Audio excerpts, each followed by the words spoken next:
This is your 60-second countdown.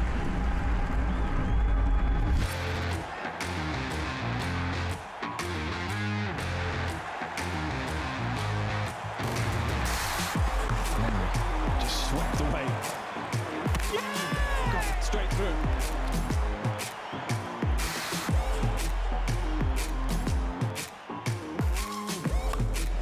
And that is beautifully done.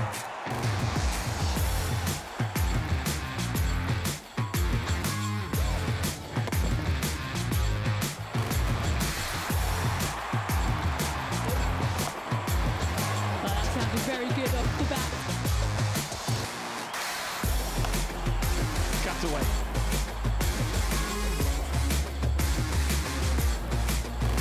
Oh my goodness! 10, 9, 8, 7, 6, 5, 4, 3, 2, 1. It's game time.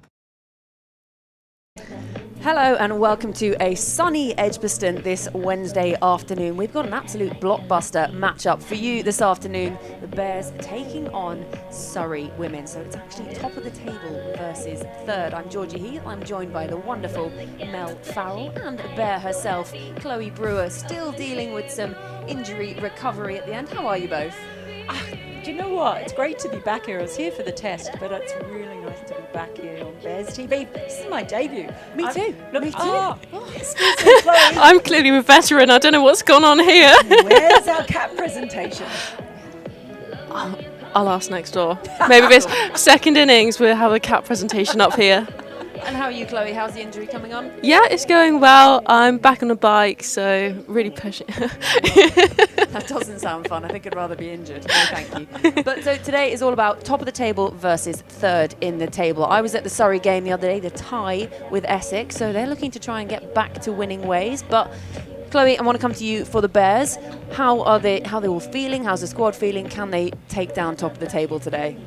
Yeah, in the camp, it seems everybody's buzzing up for this game. Obviously, as you said, top of the table clash, so this is a big one, especially ahead of finals days in a few weeks' time.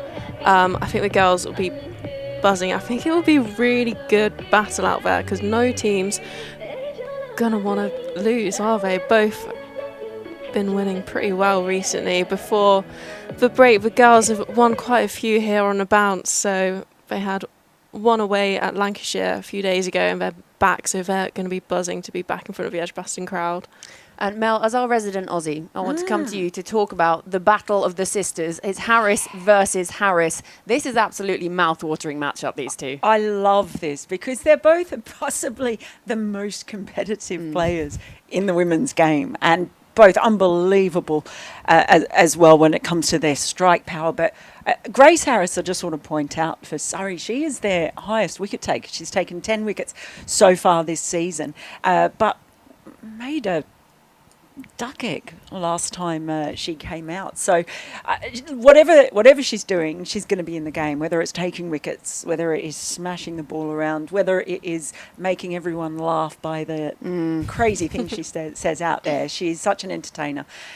So you can imagine too, when the two sisters, Laura's out there as well, going for each other, not only is it top of the table clash, it's sister v sister, and I reckon it'll be pretty tasty. Yeah, they're two characters that are great to have as part of the T20 Blast. There's a lot of Aussies over here this year, dotted all around, and they just rock up and just say, "Oh, it's, T20 Blast, happy days." I saw Grace Harris on her debut actually when she came in for Surrey, and literally rocks up, makes a 50, takes a 3-for, and was like, "Done it. It's easy, this stuff." Genuinely, I have never ever come across any player, male or female, who is as hilarious to watch and listen to in the nets. She commentates on her own batting in the nets, and it's absolutely hysterical. She is such a character. So I reckon there might be a few words said out there between the adoring sisters. And it's whichever burger she's got her bat named after that she's playing with today, which I really rate as an attitude. Do you name your bats after anything, Chloe? Not particularly, no. I do. No? No. Different types of pasta or something, maybe? Not different types of pasta, no. Okay, well, maybe that's one to think about. Yeah. So, yeah, the news there was that the Bears have won the toss and they're going to decide to have a bat first. think that's a good plan, Chloe? I think that's a really good plan, actually. There's it's a new wicket, so will it do a little bit? There's a couple of clouds, but I think they'll want to go out first and get themselves set, get a really good power play out there and go at Surrey hard and set the pace of the game and, yeah, let the battle I'll tell you what, if it's as flat as it was here for the Yeah. test, then it's going to be a cracking We're on batting for a wicket. 250 at that rate. Record scores. So let's have a look at how the Bears line up today. Obviously, so Davina Perrin, well, she is back in. She's been on England A duty, and she is a really important part of this side. Along her, Meg Austin. Chloe, you want to talk us through this Bears team? You know them better than anyone. Absolutely. Stair Callis in with number 22, the Dutch international from Yorkshire on loan. Using that loaning system, there we have the Aussie sister Laura Harris wearing number 4. Katie George with 99 coming back after a little break. She's back in the team. Nat Rafe coming in, who's been really handy so far this season. A couple of 50s, a couple of virtue player of the matches. Minnie Taylor, one of the top wicket takers in the competition, taking 13 so far. Amu Surankuma wearing a number 10, who's now finished her A-levels. Georgia Davis, the skipper, wearing 64. Coming in, number 3. Hannah Baker with her leg spin and, spinning web and bombs back end, and I think Phoebe Brett coming in as well at number 11. It's a strong looking lineup, and Karis Pavley is out. I think with is it stress fracture of the foot, or there's a foot, stress fracture in her foot, so she's out at the moment. So she's obviously a big part of this Bears side, but you can see that they've got the depth to be able to bring in those replacements, and they've had a few playing with the England A as well. So really strong looking side. Another strong looking side is the Surrey team, who have also had players out playing with the England A side, but also with England at the moment. So up the top there, captaining Bryony Smith, Emma Jones, she comes back into the side today. Alice Monaghan came back in on the weekend after being out having 2 screws put in her thumb. Didn't seem too uncomfortable. Kira Chatley has been playing well. Grace Harris, obviously. Alice Davidson-Richards just been called up to the England ODI side again. Phoebe Franklin had a great game on the weekend, as did Kalia Moore. Rihanna McDonald-Gay comes back in. Alexa Stonehouse and Danny Gregory down the bottom there, bowling her leg spin. Yeah, it's a funny time of year, isn't it, with the internationals around. This is where we start to test the depth of the teams. And obviously, you lose someone like a Danny Wyatt, Sophia Dunkley. It's a good time probably to get Surrey and to play them, I should say. But it's going to be very much, I think, this time of the season on how teams are able to bring players through. 3 changes for that Surrey side as well, so from the last week. It's always good to see kind of the next lot of players coming in and see if they can actually grab their chances. Yeah, and I think that's something when Charlotte Edwards came in as the England coach, she said she really wanted to see these players, performing at county level as well. And well, if there's other players off playing for England, then you have your opportunity, if you're perhaps just on that precipice of the squad at the time, to come in, step up and say, you know what, I can step up on the big stage too. Well, this is a clash at the top of the table, these two. So 2 teams riding really well, actually, at the moment. So you can see Surrey, they're sitting top at the moment. Played 9, won 7 of those, lost 1, and then they had that tie against Essex on the weekend. Warwickshire played 10, won 6, and lost 3. So you look at the point difference there.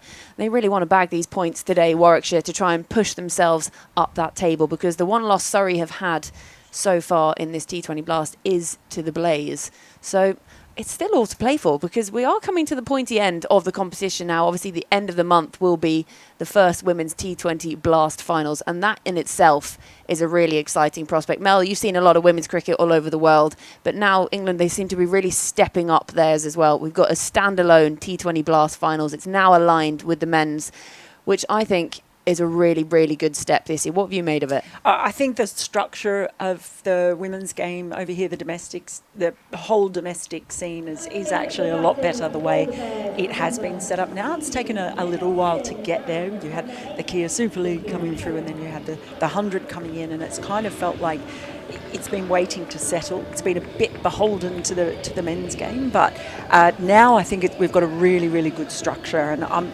stoked about finals day as well. I think that'll be an absolutely brilliant day. Well, our token Ozzy is stoked about finals day. Did I say that?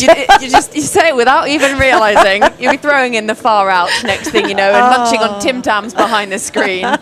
But yeah, it's a really exciting prospect ahead. I am stoked for this game. You can see Hannah Baker there on the left, back in. She's been out in Australia over the winter, been performing really well as well. And quite a few of these players do that as well. They go over during the winter and they really hone their skills and their talents, and then they come back in, live summer to summer. That's what I like to think. That's what I do. I think that's going to be my tactic too. And Surrey heading out there. Alexa Stonehouse, she'll be opening up the bowling, just chatting to her captain, Bryony Smith. They're a stalwart of Surrey cricket. She's been there through and through, and the first captain of a full professional Surrey women's side. And she bleeds pale blue. If you cut her open, she bleeds blue. Surrey captain there, and obviously Davina Perrin, she captained that England under-19 squad out in the under-19 World Cup earlier on in the year. She's been going really well, an impressive talent come through that ACE programme. But she will be taking on her fellow under-19 of the first under-19 World Cup, Alexa Stonehouse. She played in that, Davina Perrin, aged just 15, so opening up the batting there. And well, I think we could be on for an absolute humdinger of a match in the sunshine of Birmingham. It's glorious. I don't think I can actually remember a spring and a summer being this good coming over here. And it's going to be all week as well, up around that 30 degree mark. So even for me as an Australian, I'm a little bit warm, shall we say. I'm not hot. I'm not going that far. No complaints, not from an Aussie, surely. No, definitely not. Here we go. Not. Here we go. Nice to join you as we get underway. And first of all, it's Meg Austin who's facing up against Stonehouse, Alexa Stonehouse. I feel about outnumbered today, actually. Chloe, usually it's just me, you and Aaron, or Artif as well, but we're totally outnumbered today. Here we are. I walked in, I was like, whoa, this is what it's like. It's a takeover today. It's fantastic. What a beautiful day as well it is in Birmingham once more. Well, see, Birmingham is my adopted city, so I am very proud of my adopted city. I live 3 miles from here. That must be one of the posh parts. Well, that's up in the air, and she's going to go here. Meg Austin's on her way. And immediately, Surrey strike. And it's Alexa Stonehouse with the breakthrough.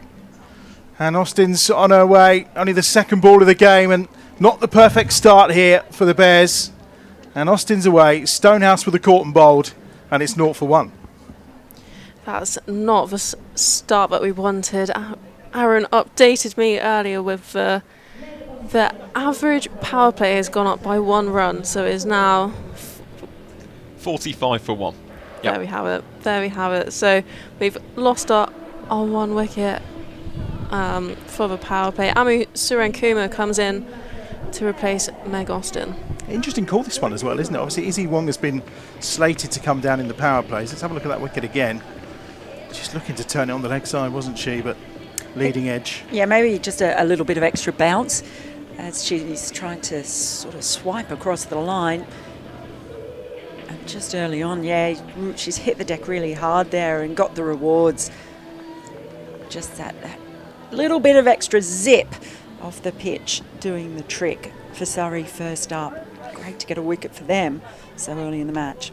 Now, Amu's been doing her A-levels, hasn't she? So she's not featured much in recent weeks. But she's in at number 3 today. Give it a whack.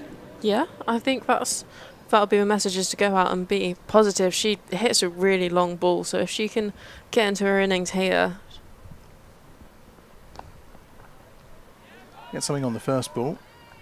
It's well fielded. Tucked away on this near side.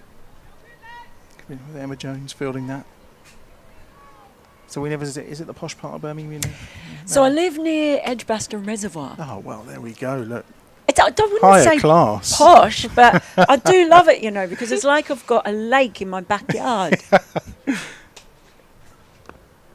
It was actually nice during, I've lived here now for 20 odd years. It was lovely during the test match when you see, and I think people suddenly realise that Birmingham's not this. It is a sprawling metropolis, but it's not just big buildings and tower. There is so much greenery around with Cannon Hill Park and, like you say, EdgBLASTon Reservoir and all places like that. It is really good to see it on telly and everyone else appreciating how beautiful it is. Oh man, I go off about it all the time. I should be paid. You could be an ambassador. Oh, that's another one. Oh, she dropped it. She's dropped it. Well, that could have been 2 down. It was a difficult chance, but I thought she had it for a moment. Jones, the fielder, thought she got it, but couldn't quite cling on as she hit the deck. And they do get the first run of the game. Difficult chance. That's an incredible effort. I actually went for dinner with Emma Jones last night, and she was running me through her checklist of things that she has to put on so she doesn't end up with no elbows, ankles, knees in the field. I think it's about 5 things she's got to put on because she just throws herself around in the field. What an over it is from Stonehouse. Again, creating the chance, just angled that ball across and catching the outside edge. Yeah, she started very ill, but dabs back with a boundary. First chance she gets, 4 runs to the total for Davina Perrin, leading run scorer for the Bears in the competition this year. She's had a terrific season, hasn't she, Aaron? Yeah, she really has. I mean, it's what you'd expect, to be honest, from Davina Perrin. 283 runs, averaging 31 in the first 9 matches of the campaign. But that is a great first over from Alexa Stonehouse. And in terms of the psychological aspect, actually, I want to touch upon this with you, Chloe, because Stonehouse earlier this season got a career best 4 for 29 against the Bears in the T20 County Cup. Does that play on the psyche as a batter coming up against a bowler who's had that previous success at an earlier point in the season? Well, I think that's huge, and that's part and parcel of it, is actually kind of learning from those experiences. As the girls would have reflected on how they got out to Alexa Stonehouse and probably gone, okay, I did this not so well last time, how can I improve that so today I can go out and take it back to her? But yeah, definitely. Danny Gregory's getting the first over from the pavilion end and opens up with a full toss. And what we do know with Davina Perrin out there is the running between the wickets is always fairly lively. And there's one off the first ball, more to the total. But Stonehouse, just think of that. She finishes that first over with figures of 1 for 5. Could easily have been 2 for none. Yep. Easily have been 2 for none. Will the Bears make them pay? Well, it's a terrific outfit, this Surrey side, isn't it? Well, they will if you bowl full tosses like that, for sure. Oh, no, she's got her. It's a great catch. And Davina Perrin's on her way. And the Bears have lost a 2nd wicket. And the catch is taken deep. Well, would you believe it? It's a disastrous start for the Bears. A full toss that should have been dispatched to the ropes. And she's on her way. And Gregory strikes 2. 6 for 2. Amazing how often you can buy one with a full toss, hey? You do see it happen so often.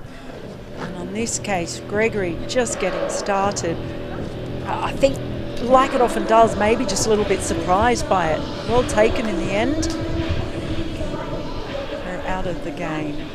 Alice Monaghan with a good catch in the deep. Davina Perrin will be furious, won't she, Chloe?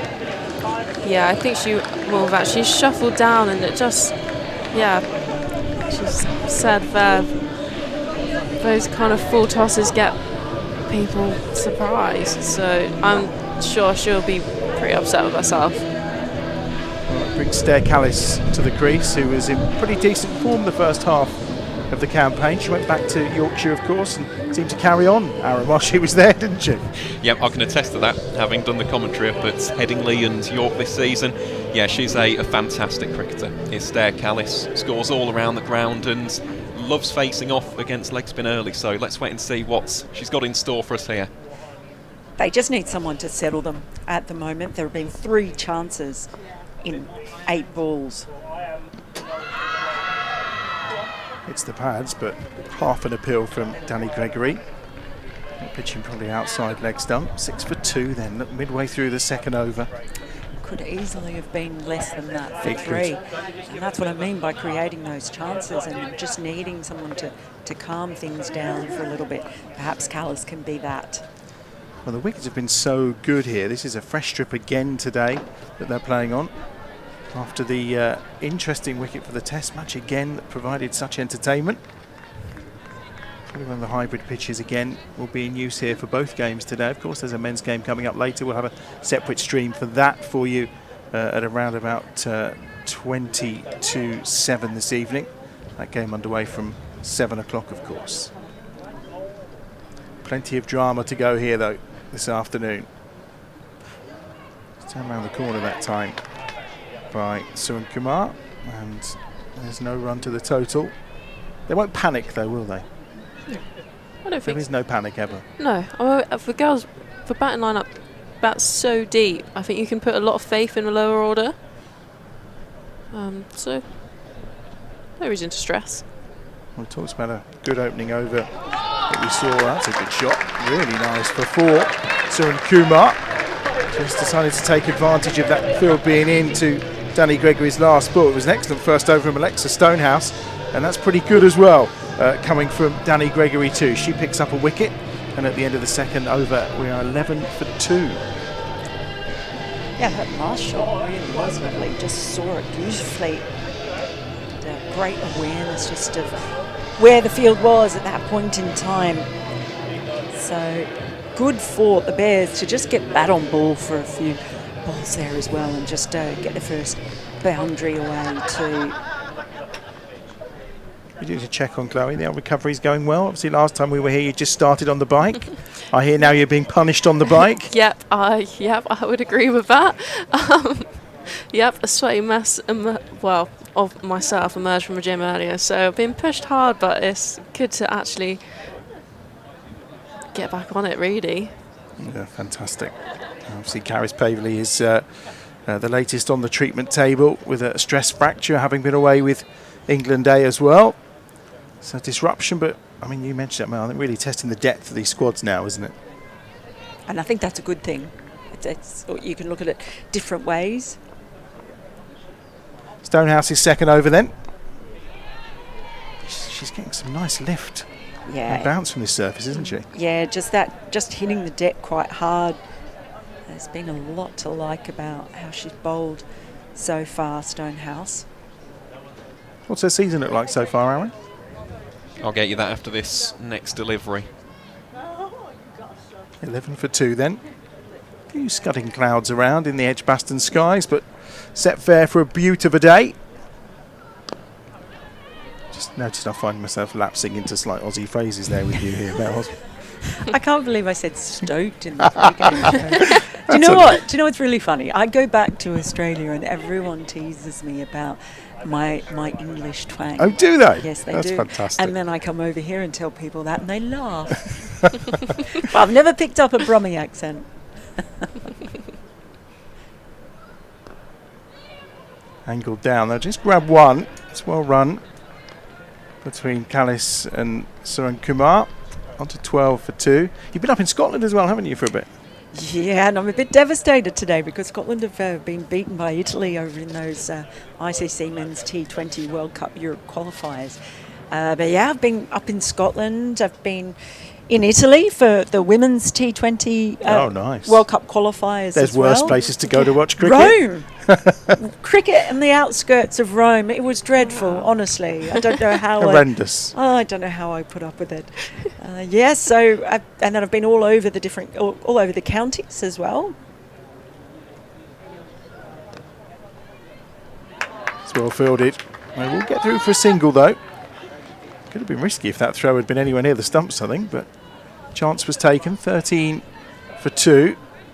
And again, another good over here from Alexa Stonehouse. Aaron, did you pull those numbers up for us? Of course, yeah. So 2 wickets in 2 matches so far with an 8.8 economy rate, which is quite high for Alexa. Of course, with that left arm angle, gets plenty of bite and nibble in the opening overs. She's bowling beautifully today. She's been really right on the money. She's not strayed from her lines. She's getting a bit of extra bounce. I think she's hurried them a few times as well. So it's been terrific for Alexis Stonehouse coming back into the side today. I was going to say, yeah, one of the 3 changes, and she's performed brilliantly so far. Last ball of her second over. Will be 1 more to the total. Staircallis just taking her time, but she'll take the single, and with 3 overs gone, 14 for 2. So not the ideal start for the Bears, but I think they'll be happy to see the back of that second over. I wonder if we'll see Alexa getting a third, because at that point they do tend to line you up with over 3, don't they? Well, I'd be really tempted to keep her on. She should have had 2 wickets. She's been tight. She's bowling really well. If they could, if from a Surrey perspective, that they can take another wicket early on in this power play, I don't know. Would you be tempted to keep her on? I reckon I would, but the thing with Alexa is she's so handy at the back end. She's got so many different variations which are invaluable in that period of time. So, Adam, what would you do?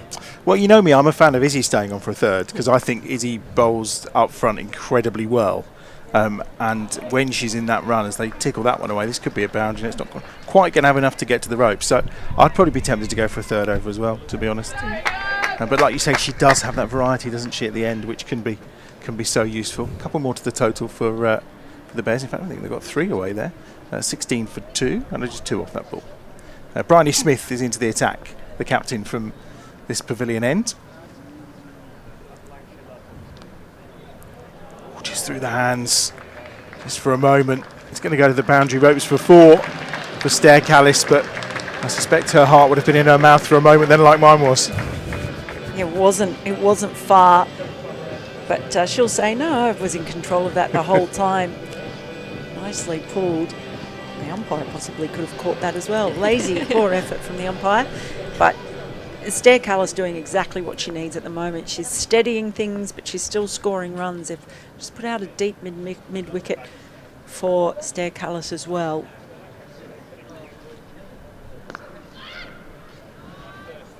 Top ball from the Surrey captain, Michael Goff, on standing duty at the moment at this pavilion end. It's Jasmine Naeem who's at square leg. There are officials for this afternoon. Midway through this 4th over, 20 for 2. Watchful from Callis. First time I actually met Staircallis was at the Fairbreak tournament a few years ago. I think it was 22, I think it was, sort of towards the end of COVID. And genuinely, she was the most entertaining character there. She was so funny. She showed me a video of her and her mum appearing in a Dutch ad when she was a little girl. I can't even remember what the ad was for, but it was so funny. That's nicely swept away. That may just about beat the fielder, I think. And it does get to the ropes for another boundary. It's a good over, the best of the innings so far for the Bears. 10 from it in total. Staircallis driving that forward as well. This is a really nice shot. Yeah, got down, controlled. She's doing exactly what she has to do at the moment, and that's just right the ship after those early wickets. I've seen her previous pull shot maybe just being a little bit fortunate, but she can't afford to not take the occasional risk as well. With this strong Surrey side, they need to put up a defendable total. She's played it nicely, 10 runs off that over. That helps the cause greatly. They just need these two to stick around for the power play. Yeah, I think they've done a really, really good job of actually steadying the ship, because it could have been quite easy to become a little bit frantic and panic a little. But Adam, you'll be pleased that Alexa's back on for a third. Yeah, let's see. I mean, maybe it'll work out okay for the Bears. And Suren Kumar's decided she is going to go after her, and she's paid the price for it as the catch is taken quite comfortably. And she's on her way. And the catch taken by Alice Monaghan, who's right in this game. Another catch for her, and Suren Kumar's away for 7. And the score is 24 for 3. Well, that is a huge blow. I was just saying that you needed these two really to stay out there for this power play. But my goodness, what a bowling spell this has been for Stonehouse. 2 for 8, should have been 3 for less than that. Could have been 3 for for 5, 3 for 4, 3 for 5. And again, just the angles that she uses, the way she uses the crease, the angles of the delivery, that left arm. She has been fantastic. Again, the extra bounce. See that ball lifting, catching the top edge. She's been terrific for Surrey. Katie George is the new batter. Well, we have seen, of course, that they like to save Laura Harris to a point where she can kind of throw the kitchen sink at everything when she gets an opportunity. So Katie George coming in at number 5. It's a part of Stair Callis. I wonder if they'll bring Grace Harris on to bowl. The moment she does. Of course they will. Absolutely. They have to. Can we put a request in? I'd like to put a request in. Well, we had Millie Taylor playing against her sister recently as well, and there was an interesting battle there when they went toe to toe. I think it's probably Millie came out worst on that one, didn't she? On that occasion. First ball in here to Katie George, who's wafting at that. But again, it's that extra bounce that Stonehouse is able to get. Yeah. Does she normally get the ball to lift as much as this? I wouldn't say. Well, yeah. As ever, Chloe's been decisive today. I've really left my brain in the gym this morning. I'm really sorry. we need to have a word with the physios if they're going to punish you like this, Chloe. It's off the pads, but just pitching outside leg stump. This is just the first time I've seen her live. So what, Chloe, or? Yeah, because the first time I've seen Chloe live. It's also the first time I've seen Stonehouse, and my goodness, there's a lot to like about her, gotta say.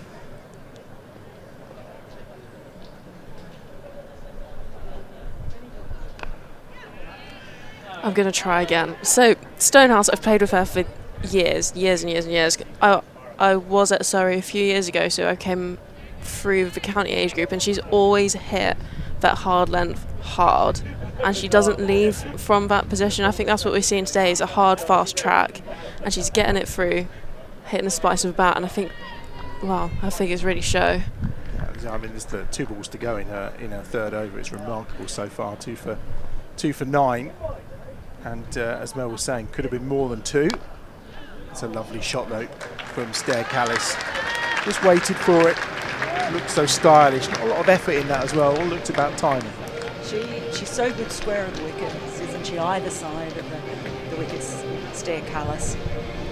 At the moment, that extra bounce is perhaps playing into her hand somewhat, offering her those shots when it just sits up nicely for her to put away. Yeah, for sure. She's so strong, and then also I'm sure we'll see later, but also down the ground she's got that. She holds a pose, doesn't she, when she goes down the ground? I told she's an actress. This is it. You didn't realise she had this secret career as an actress. Last ball of the 5th over then from Stonehouse.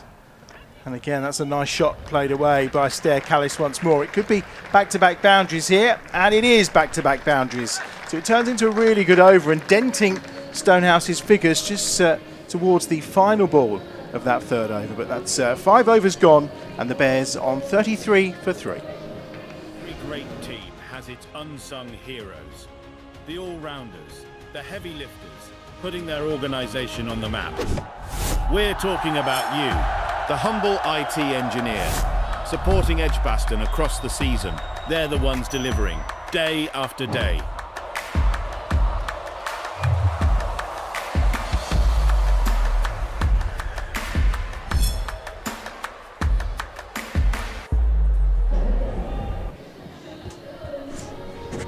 Changing the bowling at the pavilion end, and it's going to be Rihanna McDonald-Gay who's coming into the attack. Another one of the changes today for Surrey. She's replacing Bryony Smith. And first up it's Katie George, who flicks that away immediately for 4. And a really good start for Katie, and Mel's vacated and Georgie's arrived. I won't put on an Aussie accent to pretend that I'm Mel. I won't throw in Stoked and all the Aussie nuances like Mel. I'll leave that to her. Katie George seems to be having a good time, doesn't she? Smiling away. Yeah, it's a good start for Katie. Not the best of deliveries. First up from McDonald-Gay onto the pads of Katie George, but it's good to see Katie back and in the team. Yeah, really good. She's one of those that's had so many injury problems throughout her career, hasn't she? She's given that a hoik. Didn't get all of it. She'll just get one. Score moves on to 38 for 3. Callis on 21 from 15. A really bright start from her. I'm convinced Stair Callis is trying to set some kind of world record this summer for the most cricket matches played. One day she's playing at Yorkshire, she's playing here, she's playing club cricket, she's playing Bears. Yeah, we did say to her, you're going to get a nice little break while the blast was off. She went, no, I'm off to play for Yorkshire. Exactly. So I'll see you in a couple of weeks' time. Nice the field up on this occasion. I actually lived with Stair Callis for a month over in Australia over the Did winter. you? Yeah. How was that? I mean, stories perhaps not for the television sometimes, but Oh, yeah, it no, was Chloe's good fun. Chloe's great at that. She has all the girls around. They watch all these things on Netflix, and she just won't tell us about it. So I don't know what they're watching, but she keeps her cards close to her chest on that occasion. It's a nice shot. It's going to be 1 to the total. 39 for 3. Power play almost done here. What's she like to live with? Messy, clean up after herself, do the washing up? I can't say that tidiness is top of her talents, but good fun. Good. Saw quite a lot of Caris Pavley and Hannah Baker as well. They were here, there and everywhere, around and about.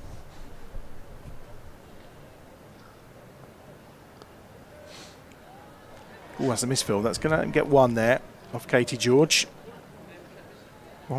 One ball left in the power play. Scores moves to 40 for 3. 7 off this opening over. Almost at the end of the power play. And actually, I mean, compared to, we'll find out in a moment. We'll get the comparison from Aaron as to what we usually find at EdgBLASTon at this stage. But runs-wise, they're probably not far off. But it's just the wickets column that will be causing a tad of anxiety, you feel. Going to take a quick one here. Direct hit could have been trouble. But there was no direct hit, and it's 1 to the total. Yeah, Stair Callis looks in a bit of discomfort there. Yeah, did well. End of the power play then. 6 overs gone. Aaron, how do we stand? Yeah, so 41 for 3 at the end of the power play. Little bit worse off compared to the average. The average is 45 for 1 here at EdgBLASTon in 2025. However, I have got a little bit of a gem for the superstitious amongst you, because 2 matches at EdgBLASTon have seen the Bears lose 3 wickets. They're against Somerset and Essex. The Bears won both of them, so let's wait and see. Will history repeat itself? Well, there's only one way to find out, isn't there? And that's by watching the rest of this game. What a plug, thank you. Perfect.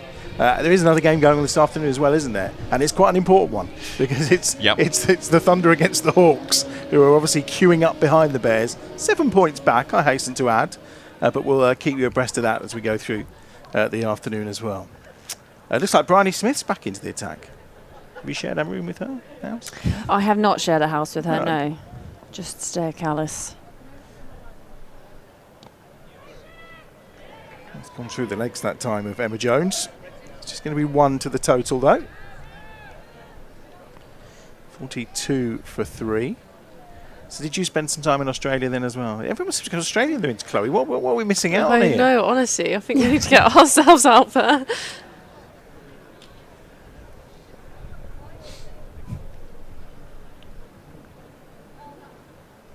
Oh dear, she's gone. Katie George advancing down.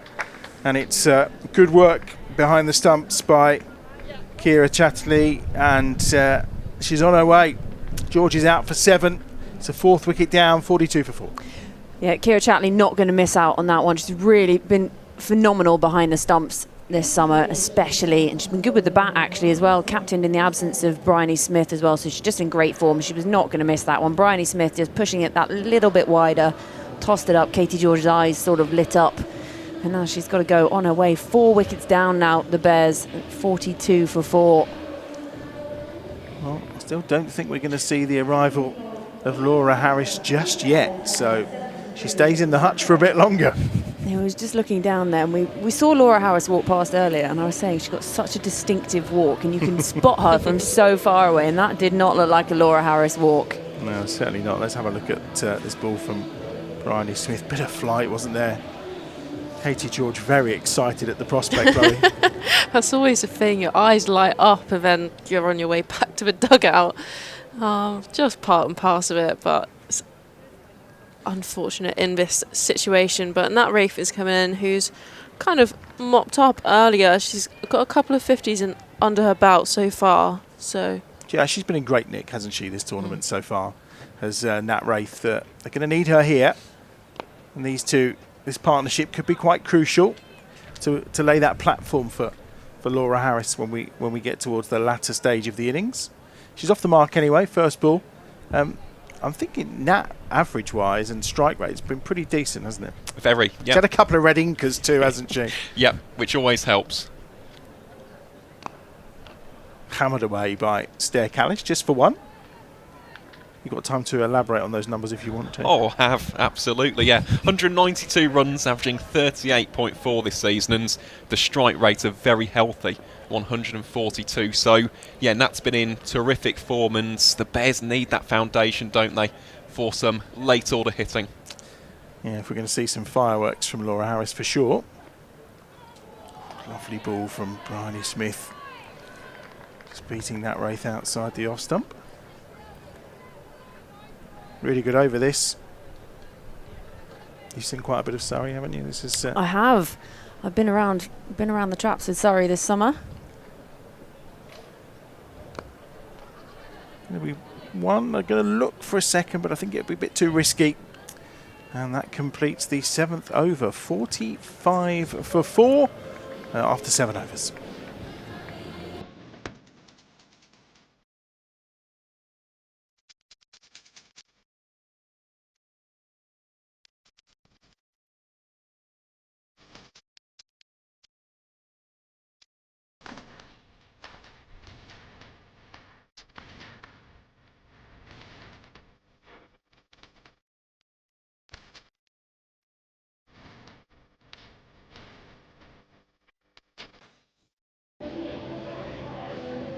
.45 for 4 then, 7 overs gone.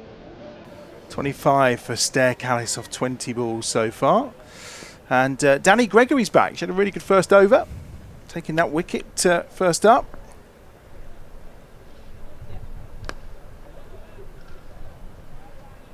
Just one to the total. They have very long pigtails, aren't they?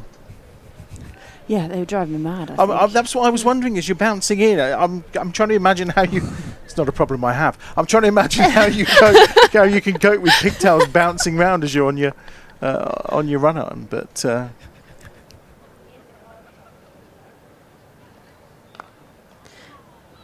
she has had them for years, though. I think I've only not seen her with her plaits once, maybe twice. yeah, And It's like seeing a teacher out of school. yeah, in her own clothes. I'm like, are you okay? she's doing okay so far. 1 for 7 from her first 8 deliveries. Stair Callis trying to make a bit of room for herself, but I think Danny Gregory was alert to that. She's got that. She always wears that across the face, doesn't she? The zinc Stair Callis, whatever the weather's doing. Is it her war paint? Is that the? Well, that's a lovely shot. It's just she doesn't even bother to see where that one ends up because she knows that was such a clean strike and over the outfield and away for 4. Lovely shot. That's that typical hold the pose, Stair Callis. Get your cameras out because that was an incredible shot. It's the disdain with which she looks away, but it brings the 50 up for the Bears. 50 for 4 then. 2 balls remaining in this 8th over.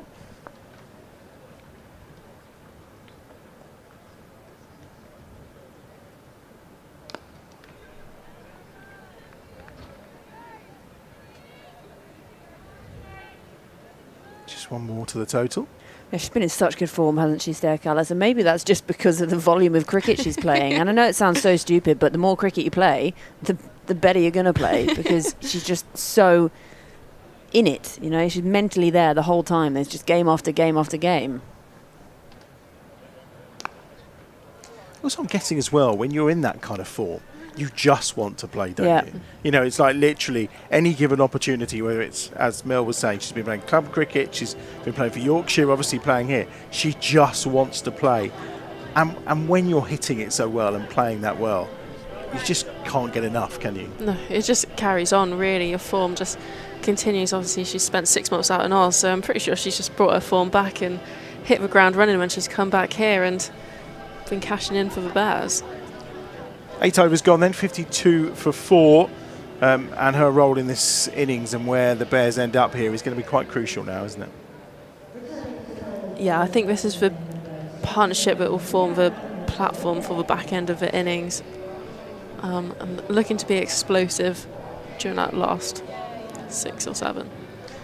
McDonald Gay back into the attack.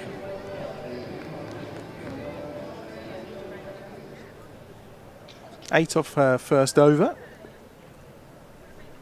Ring of fielders on the offside with one sweeper out on the boundary.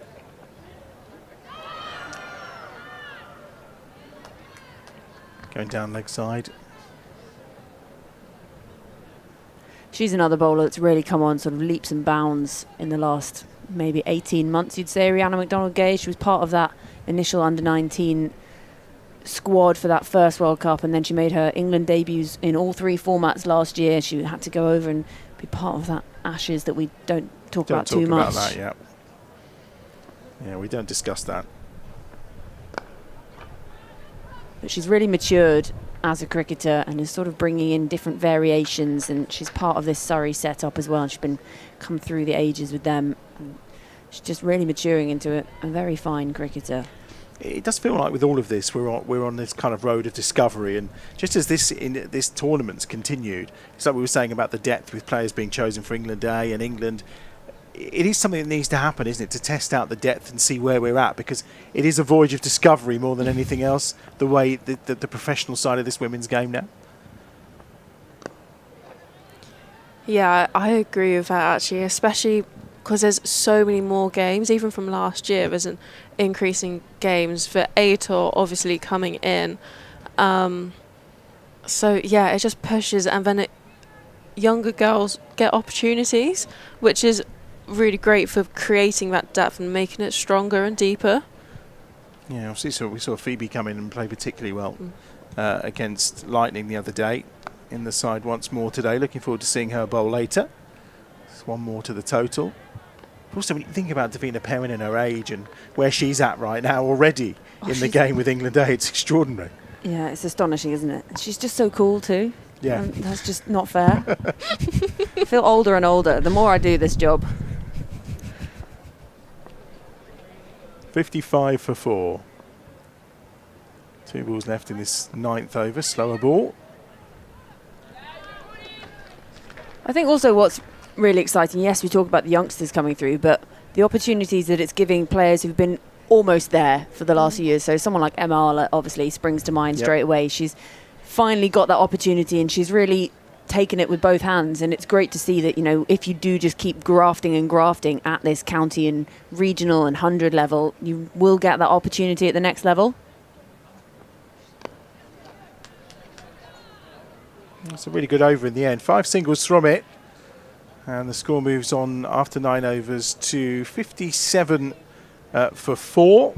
It's our first, obviously, game of the day. We've got more to come later on, but what would be fabulous if you're watching the stream right now is to click on the old thumbs up and give us a like. We do like a thumbs up, yeah, why not? But don't do it twice, because obviously that ends up being a thumbs down. You know, it's just thumbs up once would be fantastic, and like the stream, and obviously, of course, you can subscribe so you'll never miss anything coming at you from Bears TV. And we have a men's game later, getting underway at 7 tonight, but the stream will be live from around 20 to 7 this evening. Change in bowling at this pavilion end, and we are going to see Grace Harris into the attack. Oh, shot. Lovely shot from Nat Wraith. Well, not allowing Harris any time to settle in any way, shape or form. No, Nat's so strong down the ground. But, yeah, looks like she's just getting the party started. And another bowler in a cap. See, I don't do bowling in caps. It's not a thing for me. People bowling in caps. I think it's a very Australian thing because also from the distance behind us, I can hear Mel Farrell not agreeing with you. But I think Grace Harris, she always bowls in a cap. Her and Erin Burns, another Aussie that you always see bowling in a cap. But is she also wearing sunglasses? I was trying to work that out. Because she looks like she's going incognito. you can't see me running up. Well, I can understand that when she's bowling to her sister if she wants to evade being spotted. But that was tight. That was tight. Yeah, she's wearing shades too. Definitely. Well, I know I'm going to get chastised in a minute because Mel's on it a few balls time, so I'm going to get told. There was a game earlier in the season. It was a Bears women's game again, and someone was bowling in a cap, and I just can't be doing with it. Take your cap off. Come on.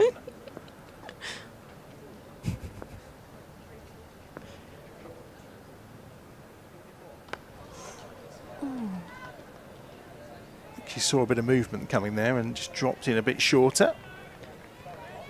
Yeah, it looks like it's just skidded through and stayed low a little bit. There's been a couple from this end, the other end there hasn't been any, but this end's just kept a little bit lower. So it'll be interesting to see how that kind of plays out as the innings progresses and for our bowling innings. It's a little bit greener than we've seen some of the wickets for the last games throughout the campaign so far. That's a lovely shot. Stair Callis with another boundary.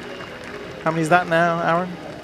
That is the 10th boundary of the innings for the Bears. I am keeping track. And I'm guessing she's hit most of them. Yeah, you'd be absolutely spot on. Yep. Yeah, I thought so. 37 off 28, going along really nicely here. She never looks like she's enjoying herself too much, does she, Stair Callis? For someone who enjoys life so much. She really gets a game face on once she crosses that line. She does. She keeps the strike as well as we complete 10 overs. 69 for 4. She's on to 38 from 29. Nat Wraith 12 from 12. These two kind of really steadying the ship here a little bit. Yeah, very much so. I think at this point, this partnership is crucial. Obviously losing the early wickets, especially the openers going so quickly. Sort of seeing off Stonehouse early on, she was having an absolute stormer of a start to things. But Stair Callis has come in and she's just continued in the same vein she's played all season, really. And when you're in form, everything just seems you're in this sort of flow state, aren't you? I think that's what the psychologists are calling it. You get into this flow, and she's in it at the moment. And Nat Wraith, at the moment, just keeping her company, and that's all she needs to do, really. Talk about a partnership, and it takes two to tango, but you can have a 50 partnership. If one of you scores 49, it doesn't matter. You've still done it together. Yeah, partnership's 27 off 22 balls, which is perfect, really. Exactly. Steady the ship, but actually doing it at a fairly decent rate, aren't they? Changing the bowling at the City end or the Birmingham end. Oh, has that been picked up? It has been claimed. The catch has been claimed. Well, the umpire, Michael Goff, who is at square leg, has come across. And that could be the end of Stair Callis. In fact, it is. She's not happy. She doesn't think that's been taken cleanly. I think that was possibly one of the worst deliveries I've seen Alice Davidson-Richards send down, actually, really. So far down the leg side that Stair Callis has just been tempted into it for I don't know why, and just really had a feel for that outside her leg stump. It was well wide. She let that go. It was going to be wide, one more to the total. Well, after a lengthy conversation between the two umpires, she's gone on her way. The catch picked up low down by Alexa Stonehouse. And I can only assume that she's feeling that wasn't taken cleanly. Let's have a better look here. Mel's arrived. Mel, what do you think? Oh, thank you. What are you saying, Mel? That's what you call a hospital pass. Right. I mean, it's very, very hard to tell from the front angle. It was obviously very, very close, but hard to tell without being able to see it a little bit closer up, I think. Anyway. Well, Michael Goff probably had the best view, and he's the one I think has said exactly. It looked like it was taken cleanly. But what it does mean is we get Laura Harris to the crease. Right, let's hope we see her sister bowling to her in a cap. I'm highly offended by you, by the way. No. Have you heard of the great Lisa Sthalekar, always bowled in a cap? Oh, true. Yeah, I know there are lots that do it. Maybe this is where I've been going wrong my entire cricket career. Taking my hat off. Yes, maybe that's the answer. Yeah. Well, good start here from Alice Davidson-Richards. Like you say, fairly ranked delivery, and yet she's got a wicket with it. Oh, and she's almost picked up Laura Harris' first ball as well. Wow. This is another precarious little time for this Warwickshire side, because they were going along nicely with the recovery after losing a couple of early wickets, but the departure of Stair Callis just puts the pressure right back on them. Yeah, I think Georgie and I spent too much time saying what a great partnership that was, and did what is often expected. Harris is off the mark. And it's really been a case, Aaron, of feast or famine with Laura Harris, hasn't it? It has, yep. So 181 runs for the season, but we've seen a couple of massive scores and maybe some lower ones. But one thing you can always guarantee with Laura Harris is entertainment. You look at the strike rate, 196, which includes 24 fours and 9 sixes, and the reaction from the comms box says it all. Oh, that's up in the air off Nat Wraith's bat. This is going to be out. Fairly comfortable catch taken. And it's another one down. And Kalea Moore with the catch. And unbelievably, Alice Davidson-Richards has swept in here. 2 wickets in her first 4 balls. And the Bears suddenly are back in disarray, 70 for 6. Yeah, we're just talking about 1 brings 2, and they have lost wickets in clumps. Have Warwickshire, that's really a tough one for the Bears. Now they've got 2 batters out there in the middle, yet to get off the mark, get going. Harris has just got the 1. So it is indeed a really precarious time. Who's now going to play that steadying role? The only problem is, with less than 10 overs to go, they've got to do just what Stair Callis did and steady, but at the same time attack. Well, and that's the thing here, Joy. I mean, does Laura Harris have to just change her mentality and her mindset? Because I don't think we've seen that she wants to do that throughout the campaign so far. I think it's quite a tricky one, because you don't want to take someone away from their natural game. And Laura Harris is a natural striker of the ball, and that's how she plays her game, and that's what she does so well. And it really, can put the wobbles on the bowling. This has just been an astonishing over from Alice Davidson-Richards. Comes into the attack, didn't bowl against Essex on the weekend. Come in today, take 2 wickets in her first over. Still 2 balls to come. Millie Taylor off the mark. And 1 ball, and if she gets out of this cleanly, I mean, that's a terrific over. And a real damaging over for the Bears. Bowled really well, sorry. They're a class unit, aren't they? I mean, you can take away the kind of 2, 3, 4 players that may have been playing today, either through injury or being away with England, of course, but they have the depth, don't they? That's one of the key things.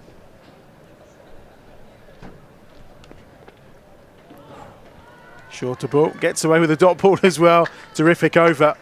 2 wickets and just 2 runs from over number 11. And the Bears 71 for 6.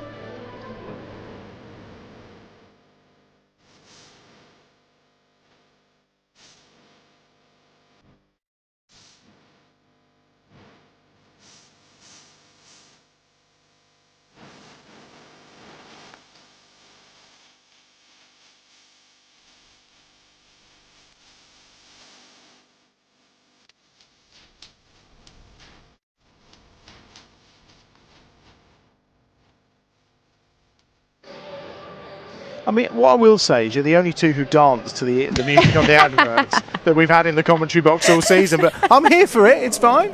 Me and Aaron will try and join in if we can synchronise our moves. Georgie and I just got the groove, man. Sometimes you just feel it. You just got to go. Well, they're feeding Phoebe Franklin into the attack from this pavilion end. First time we've seen her with the ball in hand today.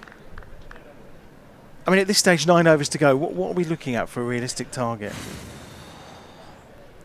I mean, I think they're going to be happy. If you can get 130, they'd be very pleased with that, I would say, at this stage. But Laura Harris has got to stay in there. She certainly has. She's at the non-striker's end at the moment. And Millie Taylor somehow has squeaked that ball away for 4. It's for bye. She got nothing on it at all. It's gone between bat pad and the wicket keeper and away for 4. Runs is runs. I think that's what they'll be thinking at the moment. Well, this is it. When you've got the keeper up to to the stumps as well. There's always a bit of a risk of the buys getting through. That's the cost of just keeping the pressure on Taylor. What do you think, Mel? 130 would be... Oh, God, I think they'd be over the moon with that now, and that's going to take Laura Harris coming out with a special one.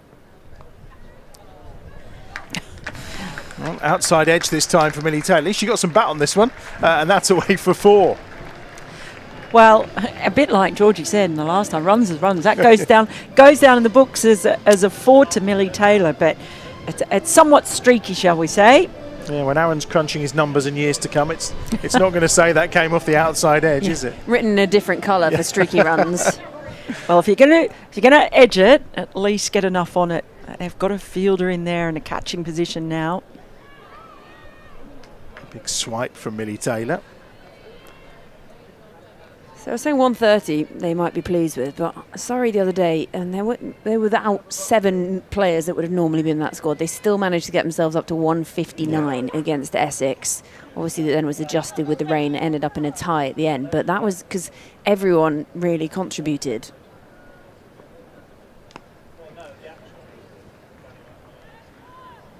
One more to the total. Aaron, 130 is going to be something way below what we've seen so far this season here, isn't it? Yes, it would. It'd be the lowest first innings total here at EdgBLASTon so far. The average has been 171 for 6, so would be well below par, and even that 150 for 3 which Essex got, the Bears ultimately chased it down and got the victory.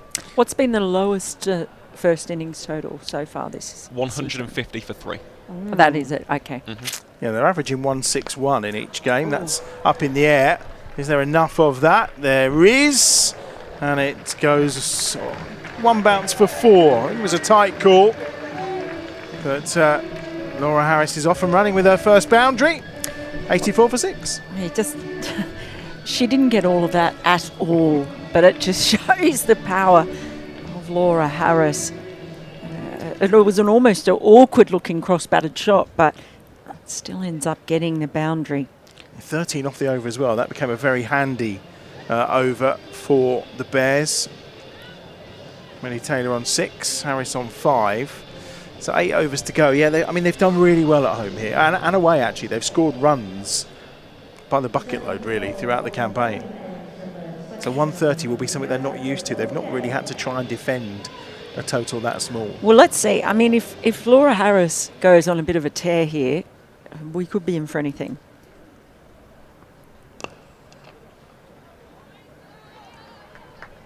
I think Millie Taylor would have thought that was so beautifully struck she might get something for that, but she picks out the one fielder. Yeah, it was a nice looking shot. Unfair, isn't it? It's one of the things I hate when you see an absolute cracking shot. It sounds beautiful coming off the bat and it's a dot ball.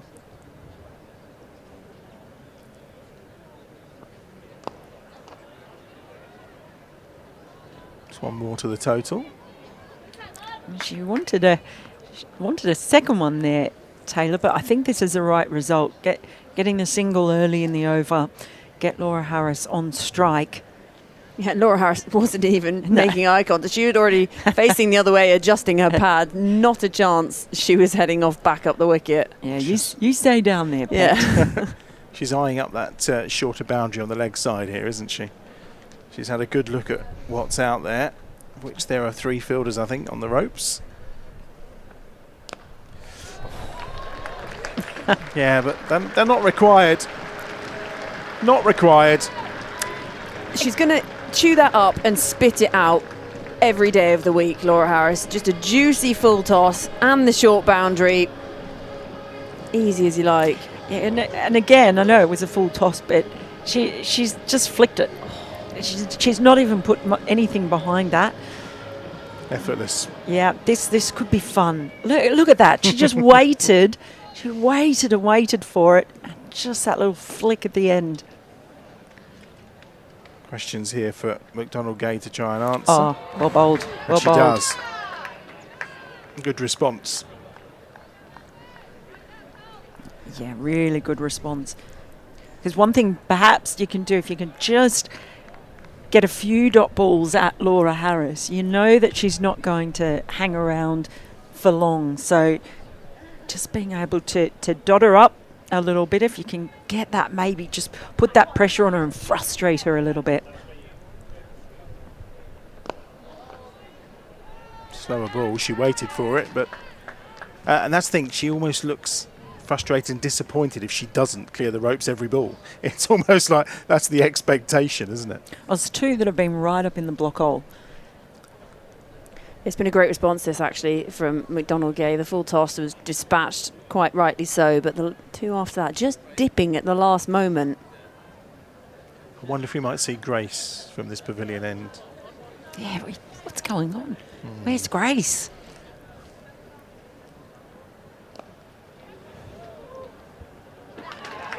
Oh, she's gone. The catch has been taken.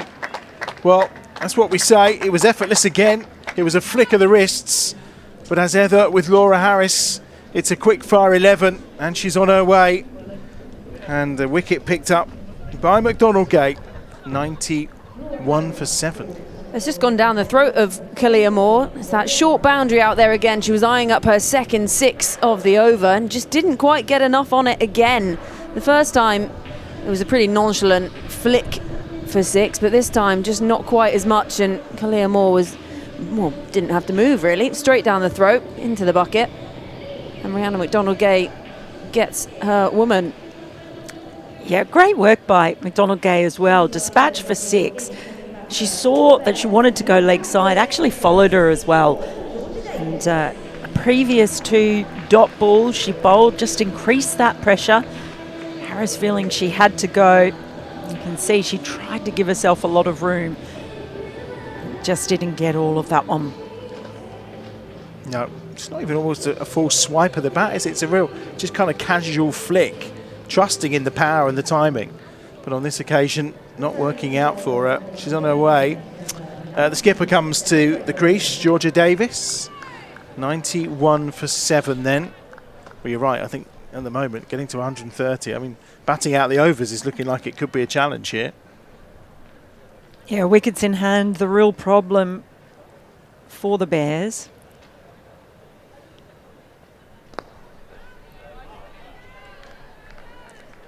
Danny Gregory back into the attack. It's just been a really clinical effort by Surrey in the field. Yes, there was a dropped catch early on, but apart from that, they've been right on it.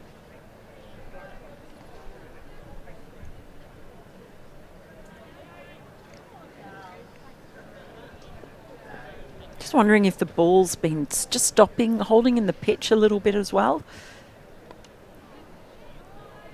Georgia Davis is off the mark.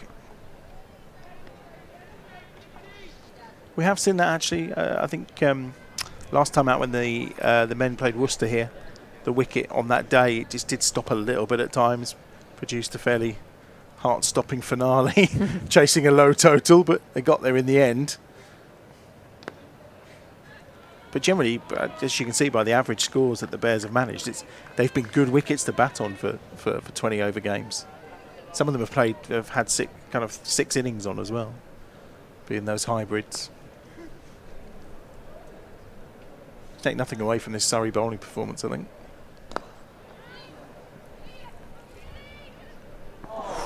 That was close.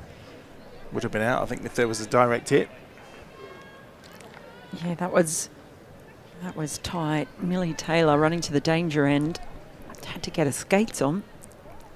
I wonder as well whether the break they've had in the middle is just because the Bears had really good momentum towards the kind of once they got to the 10 game point, and obviously come back with that defeat against Lancashire the other day, having only posted a total around the 120 mark, and looking similar here again.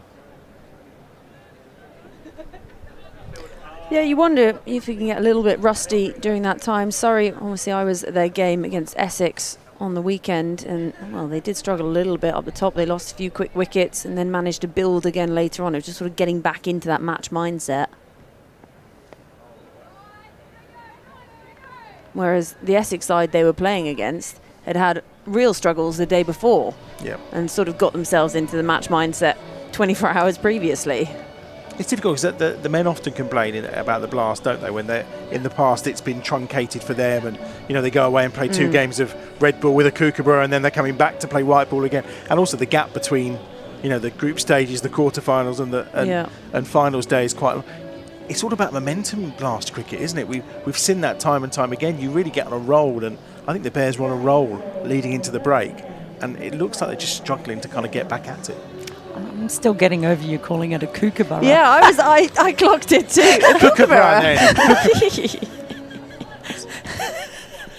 I'm glad it wasn't just me. Behave, you two. Oh dear. Kookaburra. There you go. I still can't say it, but it's one of those words I just can't. It's like when English people come to Australia and call it Coochie Beach. Kookaburra. Kookaburra. Kookaburra. Anyway, I know how everyone feels about that ball over here, don't worry. Well, that last round of county championship games, I mean, wow. Yeah. What a run fest for everyone, I think was the conclusion. Conclusion. It's in the air for a bit. One more to the total. That leg side, they've got that field out on the boundary. Ooh, as we just a little bit of excitement. Yeah, they've got that leg side field all out on the boundary. So even though she went aerial, there's a fair bit of safety in that. I like bringing Stonehouse back into the attack at this point. Millie Taylor's just getting herself set, and if you can just put the pobbles on and use your strike bowler, she's still got 3 deliveries to come in this, and she was obviously great early on up the innings. If she can just try and see the back of one of these two, make it 8 down, because you sort of wonder how far down it's going to go. Well, Chloe talked earlier about her ability to bowl at the death, but do you think there's a little bit of Surrey here thinking, well, there isn't going to be a death here, so we can... Yeah, trying to create the death. Yeah. Great stop, that. Yeah, this is what I mean about just how Surrey have been so on it all around. It's been a terrific performance in the field, backing up their bowlers. 100's up midway through. Well, 2 balls left of the 15th over. 100 for 7. I love that scoreboard. It's one thing that can't ever change, isn't it? Mm.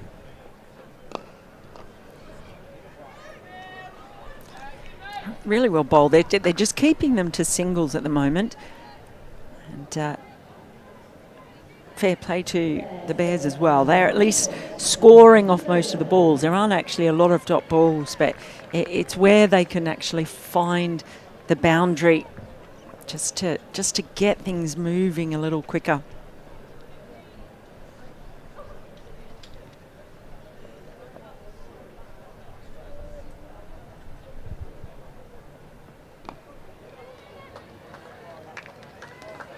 Well run. And that completes the 15th over. 102 for 7. And that's an excellent spell of bowling from Alexa Stonehouse, Aaron. It certainly is, yep. Not quite the 4 for 29 that we saw earlier on in the season, but 2 for 23 set the tone, didn't she? Really laid the foundation from a Surrey perspective, getting those early wickets in the power play. And yeah, these are a big final 5 overs for the Bears. As for Millie Taylor, actually a high score on the season in the Blast so far. The previous was 11, currently on 13, and you feel like she would probably be the more aggressive of the two at this point. 5 overs to go, then 102 for 7. Phoebe Franklin is going to bowl from this pavilion end again. Chloe's back. Ooh. The outstretched left hand there, almost plucking that out the air of Alexa Stonehouse, but goes all the way for 4. We need a few more of them from Georgia Davis. Yeah, we absolutely need a few more of them. I was trying to work it out as if the girls go run a ball, they get to 130, and I think that's still, well, it is under par, so I think they'll be really looking to push these last 5. Georgia Davis, obviously, pretty good batter out in there. A couple 50s this season. Yeah, her team needs her now, but she's gone. Slower ball from Franklin does for the Bears skipper, and it's 8 down, 106 for 8. Well done, Chloe. Yeah, Yeah, commentator's curse. I've come back in for one ball. I think I'll just go disappear again. Don't let him do that to you. I can assure you, none of us are that powerful. We don't have that power. There's no such thing as a jinx, so don't worry about it. I mean, you only just picked her up. It was fine. I reckon. I think the slower ball, well bowled, had more to do with it than you saying something. So, listen, we did it earlier. We were sitting here eulogising about the Wraith and Staircallis partnership, and next ball, boom, done. Thanks very much. It happens. Day. Yeah, it happens. 106 for 8 then. Let's have it. It was a clever ball, actually, from Phoebe Franklin, wasn't it, Mel? Yeah, she did really well. Just slowed it down, full and floaty. She waited for it, but it's just snuck underneath. Yeah, it looks like she's just executed that leg cutter really, really well there. And I think that's one of Phoebe's strengths is those slower balls. Yeah, something that she's really, really good at. Hannah Baker, fresh back from England A duty, is the new batter. They've just never allowed them to really get away. It's well run for the second. It was tight. Very tight, but well run. I think it's not. It's like you say. Apart from the drop catch earlier, the ground fielding's been excellent, hasn't it? The It's been bowling's outstanding. excellent. Yeah. They've just looked so professional and clinical today. Surrey. It's been very impressive. Field placings have been on point as well. They've bowled to their field. Yeah, you've given very little. Probably a bit high. Yeah, you mind looking at that one again? Michael Goff wasn't interested, was he? But height could be the only issue, do you think? Yeah, I reckon it's just got a little bit of bounce, maybe tailing down a little bit.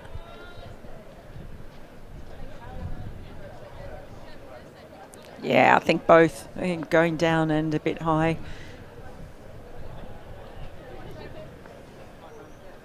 Slower ball again. Almost doing for Millie Taylor. It's almost done for a lot of them. Just that pace off the ball has worked really well for Surrey. In a couple of things. Pace off, ball stopping, and then some of the extra bounce that we saw Alexis Stonehouse get as well.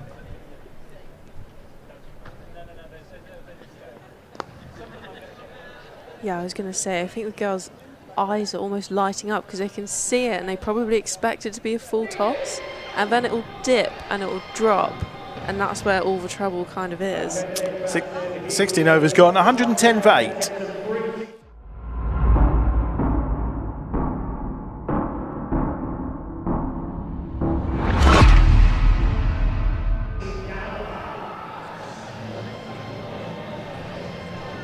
Four overs remaining then, and the Bears looking to try and post something to give them a chance to have a bowl here at Surrey, something that they can defend.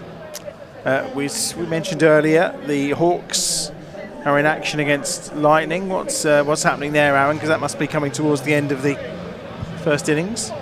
Well, in fact, the first innings has concluded at Newbury, so the Hawks 173 for 5. I'll give you an update after this delivery.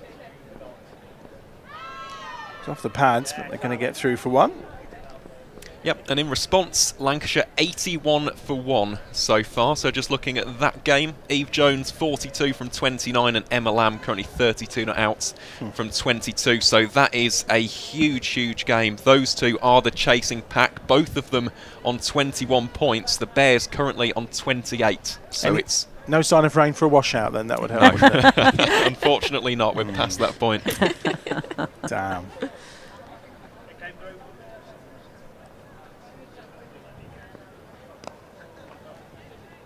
Although saying that, the Bears have still got to play the Hawks, haven't they? So yeah, that'll be a huge game, won't it?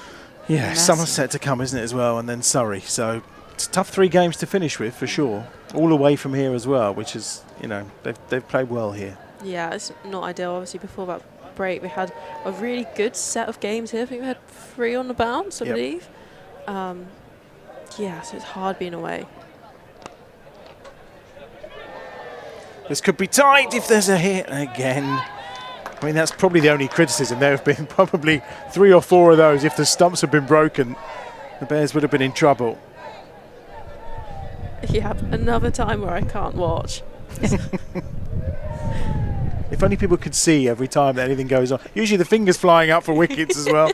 Although not obviously at this point because the Bears are batting. But In due course. yeah, I was going to say in due course it will happen, I'm sure.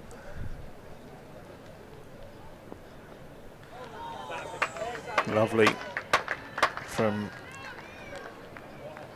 the ball on the hand, should I say, of Alice Davidson-Richard to 2 for 3 with 2 balls left in her second over. I think that over was the one that really did the damage, wasn't it? Yeah, For sure. It's saw the back of both Stair and Nat in the same over, and that's hefty. That's a lovely shot. Little scoop from Millie Taylor, who looks full of confidence here. She moves on to 18. It's just so well executed. Got herself into position early, decisive, and just got enough on it to clear the field. Really well played. They needed it. If you can keep these two together, 140 looks like it's a possibility, doesn't it? Yeah, Millie's for sure not going down without a fight, and that was a really well executed shot, as you said. I think it just will make ADR think about what she's bowling, because so far she's gone about her plan, executed her plan, and that's actually just made her change of field. Deep squares come into a ring and fine legs gone out. Yeah. That's a win for the batter. Yeah, absolutely.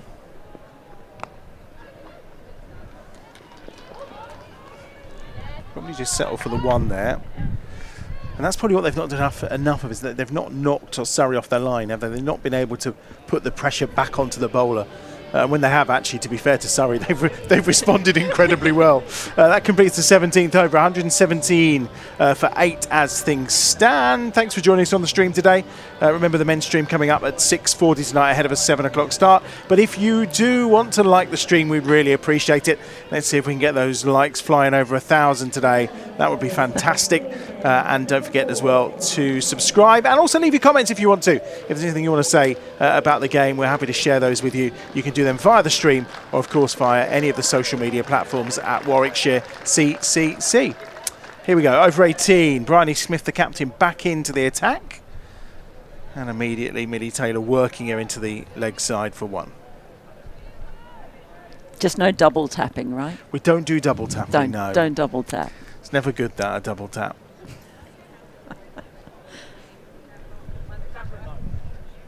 Well, just what can they get themselves home to? That 130 that we thought looked a bit dicey actually looks pretty good right now. Yeah, real pressure on these two, of course. Millie Taylor, well, she's played some lovely shots so far. Just if Baker can manage to drop that ball and get a little single in. There it is. Yeah, good result. I think someone dropped something at the same time. It was a clanger indeed. I don't know what it was. Never heard a bat sound like that before. I'm glad it wasn't me hearing. I wasn't sure for a moment. Hannah's on to 5. Millie Taylor on to 20 now. I've got fine leg up again. Only had to reach for that, Millie Taylor. That's 1 more to the total. And you mentioned it's a season high score. She's flowing along quite nicely, Aaron. Very, very nicely indeed. These are 21 incredibly valuable runs, aren't they, from Millie Taylor. So, yeah, for these two, it's just get as many runs as you can, and hopefully for the Bears, from their perspective, get some early wickets in the power play and put Surrey under a little bit of pressure as we see a change in the field there. Yeah, there's a lot of movement of the field from Bryony Smith, just trying to find the perfect combination. And from a Surrey perspective, just going at a run of ball here, be quite happy. Yeah, absolutely. I think they'll be pretty chuffed with themselves. They haven't given the Bears anything, and they've really been, I'm going to say, foot on throat and kind of carried on that momentum. It's a lovely shot. Well picked up that time by Millie Taylor for 4. She's going along very nicely here onto 25. Yeah, really well played. And just mentioned before that they've played with that short, fine leg, sent it out to the boundary row, back up. The last 2 shots she's played have been just wide of that fielder. That was terrific placement. So she's just picked a spot. I wonder if she is standing a little bit squarer now. She goes for the same area again. You're right, Chloe. Yeah, great. I think Chloe was having a panic moment then as those stumps became uncovered and she swept and didn't quite make contact. 126 for 8 from 18 overs.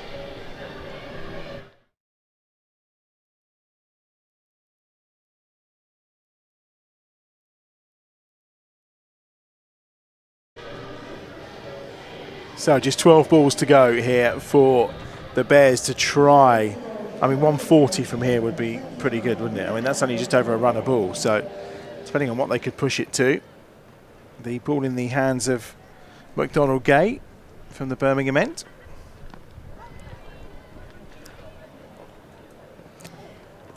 Oh, a chance to maybe turn that into 2.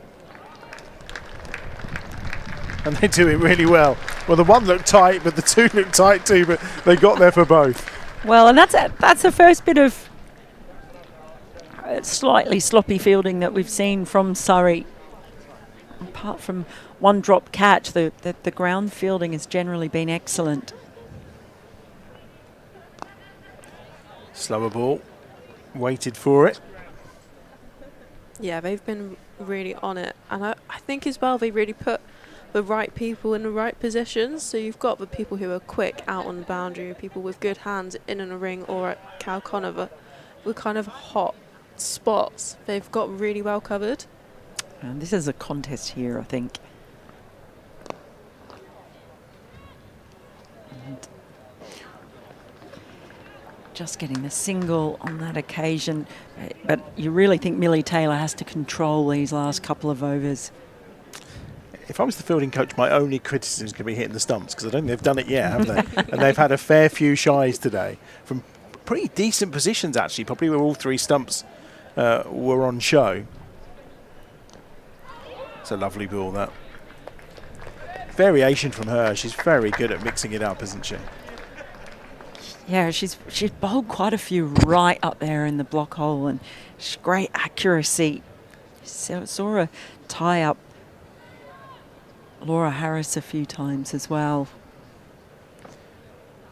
The contribution that she's made in Stonehouse as 2 of the changes today really had an impact on this game. That'll be a wide. Every single run helps. 132 for 8. Yeah, I think Rhea McDonald-Gay and both Alexis Stonehouse are really young players, but they've got a proper wealth of experience. Obviously, McDonald-Gay being involved in the England side a lot, she's really fine-tuned her game. Really targeting the pads of Millie Taylor, hence why a couple of, one strayed down the leg side as well. 133. Just a push above that 140 mark psychologically as well would probably give them a bit of a boost, wouldn't it? Last ball of the over. It's going to be another wide. 1 more to the total again. Yeah, just losing a line a little bit now. The death trying to restrict and stop the scoring. Yeah, you can see what she's trying to do. She's trying to execute that leg stump Yorker, but not quite. And another one. What's that? Three wides for the over so far. Yeah, just straying, pushing that ball across a little bit too far. It's a long over. I think they're starting to panic a little bit about cut-off time here as well. Oh, dropped catch. But a shot at the stumps would have had her out anyway, but in the end it's 1 more to the total. 136 for 8. And that looked quite a regulation catch. Yeah, I'd say that was straight in the breadbasket, but happens to the best of us. We've been praising their fielding, and it has generally been outstanding, but second drop catch of the innings coming at the end, ball coming straight at her as well. Yeah.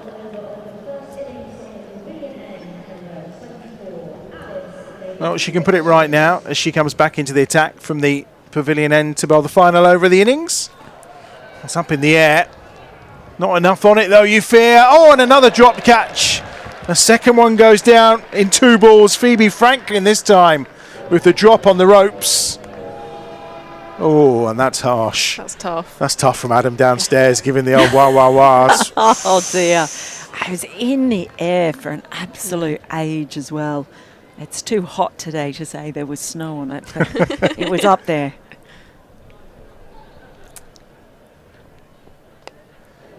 Another big swing.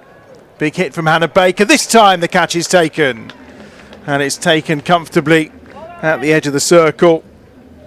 And Danny Gregory pouching that. Sees Hannah Baker on her way for 11. And that's 9 down with just 4 balls remaining. 138 for 9. Yeah, that's a good grab, especially after the 2 drops there. I'm sure that would have had a little bit of spin on it too. So Phoebe Brett coming to the crease. Tell us about Phoebe's batting skills then, Chloe. What we got? I haven't seen her bat much. Okay. But she has just been involved in the group this last few weeks, and I haven't been around, so. Let's see what the man with the numbers knows. Well, to be fair, I've seen Phoebe bat a couple of times this season for Worcestershire, so in terms of high scores, I think she's only scored 6 runs in League 2 of the T20 Blast, but looks to attack. It's not been a case of bad batting as such and not being able to hit scoring areas. She's just tried to be aggressive towards the death, so let's wait and see what she's got in store for us on this one. She's got 4 balls to try and make an impact, and she's off the mark immediately. Well, Millie Taylor decides they're going for 2. This could well be out. It is. It's well out. I think Phoebe Brett was convinced it was just going to be 1. Millie Taylor makes the call, though, and Brett's on her way. And that concludes the innings with 3 balls left to face. The Bears are all done and dusted. And it's Brett who disappears. I think Millie Taylor with an apology. You'd have thought Millie Taylor would probably have wanted to have the strike, given that she was the in batter at the time, but it is Brett who's run out, and the Bears will finish on 139 all out. Millie Taylor finishes unbeaten on 26. Seems a weird decision to go for the second there. I think that's a real misjudgment. They've made a mistake there. They'd got the single with the new batter and the last wicket. Just a few balls remaining in the innings. I think Millie Taylor probably should have just kept the strike there and just seen if she could maybe get them pushing up towards that 150 mark. Excellent bowling performance from Surrey. Really good contributions from Stonehouse and Davidson Richards. And that's the end of the innings then. So when we return, Surrey will be chasing down 140 for victory.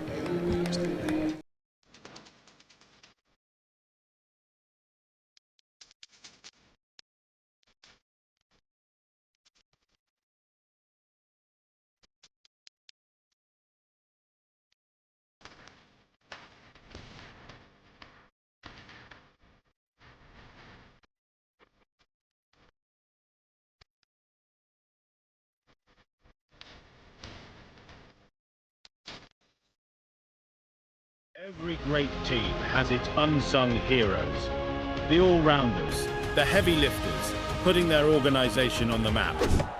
We're talking about you, the humble IT engineer, supporting EdgBLASTon across the season. They're the ones delivering, day after day.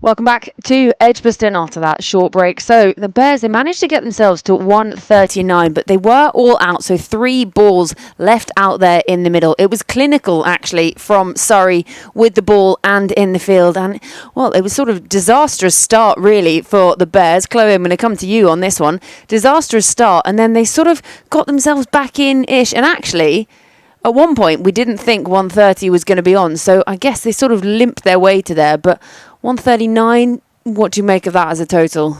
I do think it's under par. I think we all know that it's under par, especially for EdgBLASTon. It's hard and fast tracks, and the outfield's lightning. So I think they're going to have to bowl really, really well and be clinical in their approach to this and not let Surrey get a head start. So, yeah, I think Surrey are going to be really happy with themselves. Yeah, how impressed were you by Surrey in the field today, Mel? Yeah, a couple of drop catches, but generally speaking, absolutely outstanding. And the bowlers as well. Alexis Stonehouse, wasn't she fantastic up top? 2 early wickets. Should have had a third as well, but for a drop catch. And also all the way through, but Alice Davidson-Richards as well. He's... Again, that ball just, I think maybe stopping in the pitch, but it was the extra bounce that Stonehouse was able to get that really proved to be troublesome for the Bears batters. It's a good work on the high fives as well, by the way. Yeah, I think what really paid off for Surrey, I mean, that was the first drop catch. It was a tough one, really tough, diving to her left for Jones there, but she looks a bit disappointed. She feels like she probably should have taken that one. But they just kept coming at the Bears batters, I felt. Like there was always another bowler up the sleeve and another opportunity to take a wicket, whether it be the pace up top of Alexis Stonehouse coming back in off England A duty, or whether you've got the spin of Danny Gregory.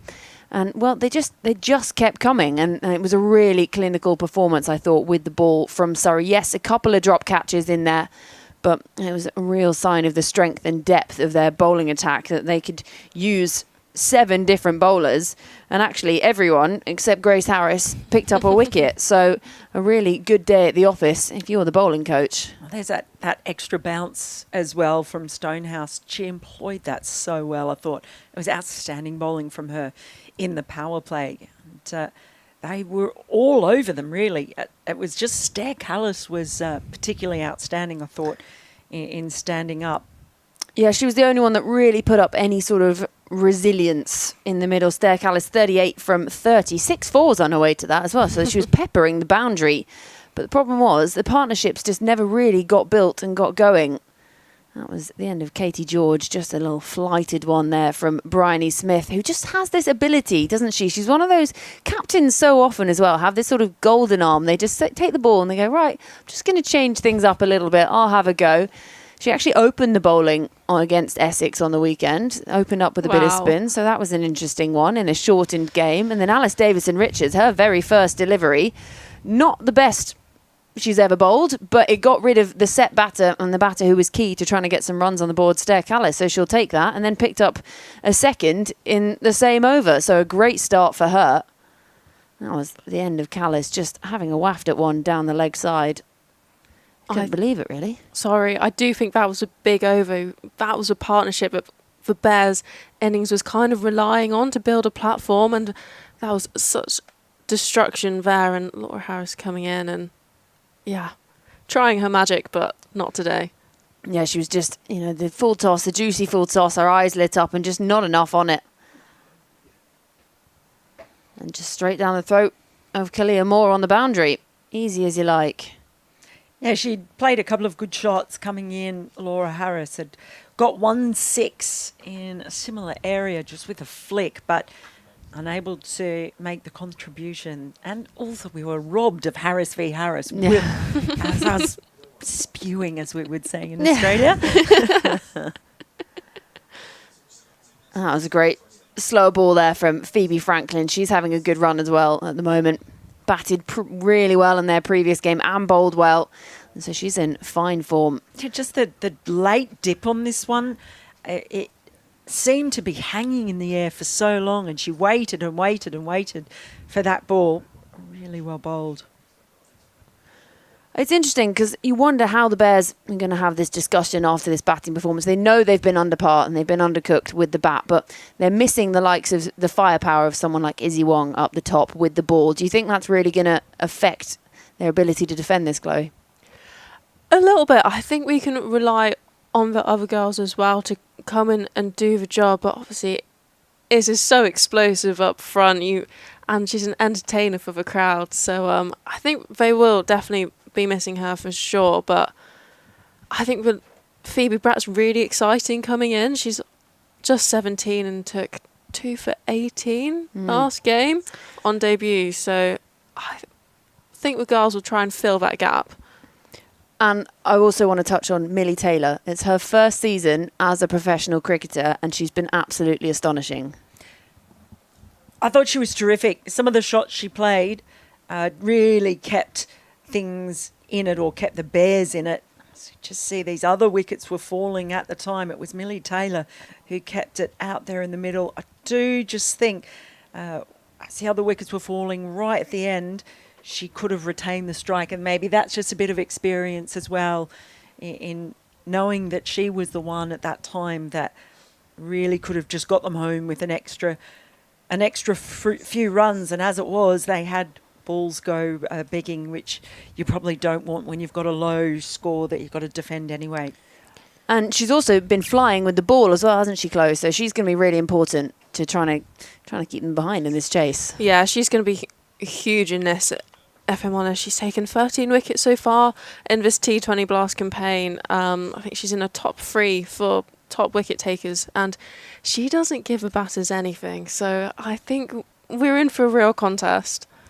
I think, well, we say this so often, is it? Early wickets are key. Wickets inside the power play, because that's where the Bears really put themselves on the back foot early on. They lost wickets in the very first over. They nearly lost 3 in about 2 overs if it wasn't for the drop catch. So Bryony Smith and Alice Monaghan actually opening up today, which is an interesting change. Came back into the side just in their game against Essex. She's got 2 screws in her thumb and whatever's going on there, but she seems fine. And Bryony Smith, obviously, we know what she can do and how destructive she can be. I like to think of her, she's sort of a bludgeoner of the cricket ball. That's the kind of player she is. But they'll be eyeing up this and thinking 140, right, we can do this. We put up 159 just a couple of days ago, and actually our big guns didn't fire that day. So they'll be thinking that they're in for this and they're going to bag themselves some points. And if Warwickshire can have anything to say about it, they're going to say, no, not on our turf, thank you very much. Yeah, well, I love this already from Georgia Davis. Phoebe Bratt, the 17-year-old, to open the bowling.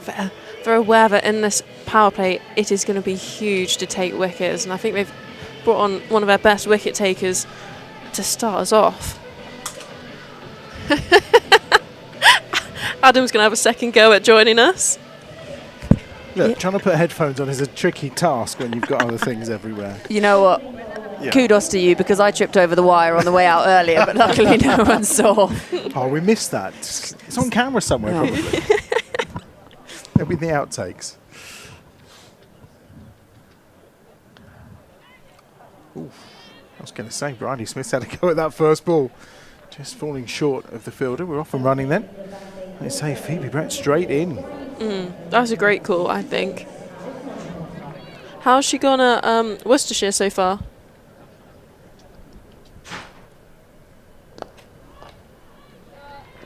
The dot ball? Yeah, so in terms of the T20 Blast so far, 4 wickets at 21.5 for the Worcestershire Rapids, and of course got 2 for 15 on Bears' debut, Phoebe Bratt.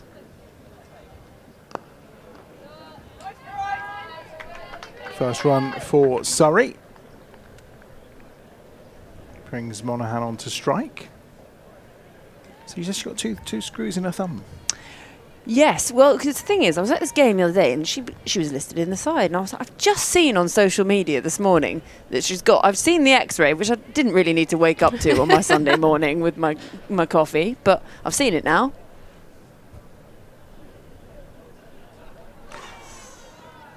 Being outside the off stump. Yeah, I think it was a run-out opportunity that she broke her finger. Oh, you can always tell a cricketer when you meet them because their hands are all gnarled. Right on the money straight away here from Phoebe Bratt. Yeah, I think she's got that left arm off spin drift, which really helps. Oh, lifted up into the air. This could be taken, and it is taken! And it's an excellent catch on the boundary ropes once more. And it's Katie George, I think, who's taken the catch. And the Bears strike in the first over. And Phoebe Brett strikes as well. Well, and Surrey 1 for 1. If there's ever anyone you want out in the field to take a catch, I think it is Katie George. She is really one of the very best in the game. I think it was the first year of the 100. She didn't bowl, she didn't bat that much, but she was still fielder of the tournament because she was just so sensational. Well, the wicket is taken. Monaghan's away. And obviously missing Danny Wyatt-Hodge, who would usually be at the top of the order for Surrey, and Sophia Dunkley too. And we're getting a couple of rounds of quacks as well. Yeah, sound effects are being He's showing savage. no mercy today, None. Adam, is he? None. Absolutely no mercy whatsoever. Anyway, Monaghan's gone after 3 deliveries without troubling the scorer. And the new batter, well, looks like it's Grace see Harris. the numbers. Grace Harris is coming at 3. Okay. Yeah, she's been pushed up the order today, it seems. We thought Chatley was going to be slated to come in at 3, but not today. Grace Harris is out there, and we're going to see from this pavilion end, we can see the skipper, so we're going full on spin from both ends. Yep, skipper to skipper. And swept away for 4. Not the perfect start on this occasion from Georgia Davis. 4 to the total. Smith moves on to 5, as do Surrey. I mean, it's not the sort of total that kind of is taxing you, is it? At what, 7 and over? It's one of those that you can kind of manage your way through as long as you kind of get off to a pretty decent start and don't lose too many wickets. Yeah, I was actually interested to see how Surrey came out and played, because you could actually become a little bit complacent with, oh, we've got this in the bag. Whether they came out guns blazing or... Well, there's certainly something blazing from Smith. And she smacks that for another 4. That's that bludgeoning play of Bryony Smith that and just sat up and was there to be hit, really, from Georgia Davis. It was interesting what you were saying. When it's a sort of middle of the road kind of target, it's almost more difficult, because if it was a sort of 170, 180, you know, you just got to come out firing straight on. If it's a sort of 90, fine, you can nudge it around a bit. Same shot again, this time straight to the fielder. But when you're in this sort of middle ground, it's about keeping up with the rate, but you don't want to take it deep. You don't want to have to get to sort of the 19th, 20th over and still have runs to try and get. I was going to say, it's probably too high a total for you to be thinking about the bonus point, isn't it? And trying to do it that quickly. Plus, if you do try and do it that quickly, you could cause yourself problems. A bit of a full shot there from Bryony Smith. Doesn't like the ball's just holding a little bit. 1 ball to go in the over.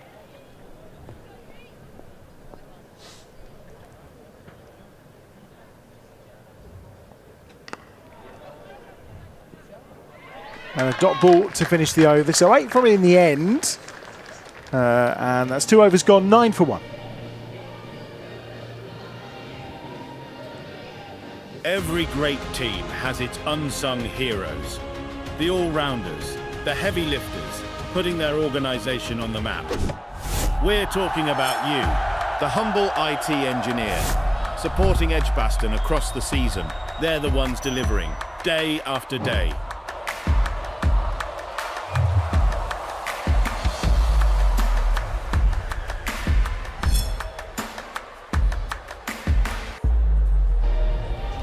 Amu Surenkumar, who's in that awful time where you've finished your exams and you're waiting for that result you're waiting for your results. And that's probably not going to be, what, till mid-August? Yeah, mid-August I think her Wow, results day bless her. is. Yeah, I do not envy that feeling remember of those days, logging in. Oh.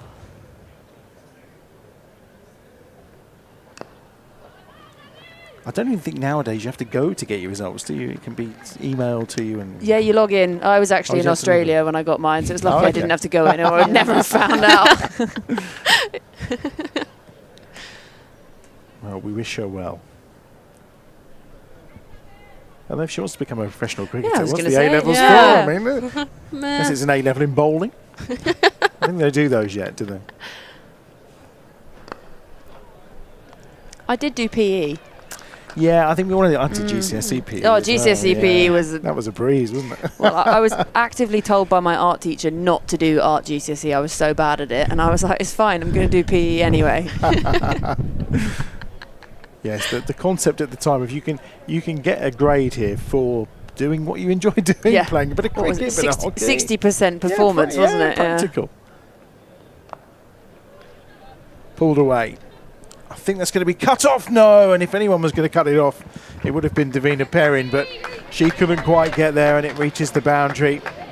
And Harris is off the mark with 4. Yeah, just slightly too short, but she has got protection both sides of a wicket. Perrin just stretching out as usual. One of the quicker fielders in this Bears side. Graceful shot there from Harris, wasn't it? See what you did there. Yeah, we're both looking at you, wondering if this is intentional. No, it wasn't. I just thought it looked really graceful the way she played it. It's just a coincidence she happens. You know. When she plays something turgid later, you see that doesn't really work as well, does it? Oh, half stopped by Laura Harris, cutting off her sister's attempt at the boundary. It's 1 to the total. Do you think they're giving each other a bit of chirp out there? I was just going to say, what do you think? They're Australian, of course they are. Of course yeah. It must be, surely. I did ask her earlier actually how she felt playing against her sister. She was like, oh, it's all good fun and games, isn't it?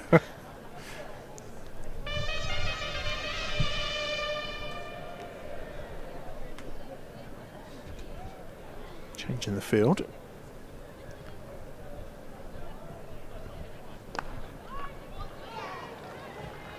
was a good change in the field because it's gone straight to her. Worked out perfectly there.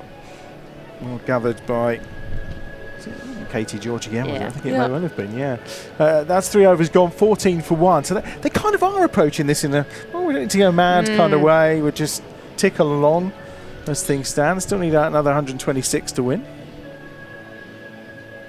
Yeah, maybe they're just getting into their stride, but like I was saying earlier, you don't really want it to go down to the final 2 overs. You'd rather get it done and be convincing. Certainly would. So another change in the bowling at this pavilion end, and we're going to see Phoebe Brett have another go. Second over. Look at that, 1 over, 1 for 1 so far. See what she's got to offer this time against Grace Harris.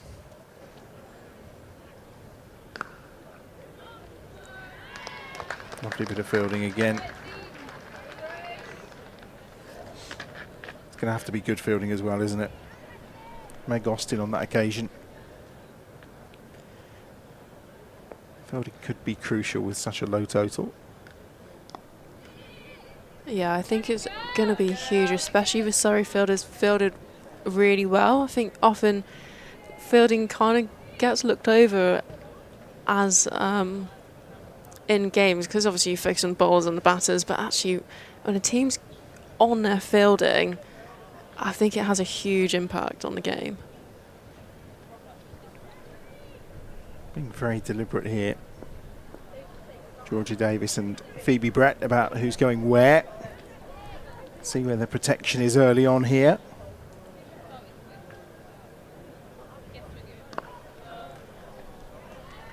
Yeah. Austin again doing the fielding. Sorry. Hang on. No, I think that's a really good change of field, because Bryony's not really someone who plays behind or goes for the hard sweep. She always looks to go down the ground, so having 2 mid-wickets is a great shout.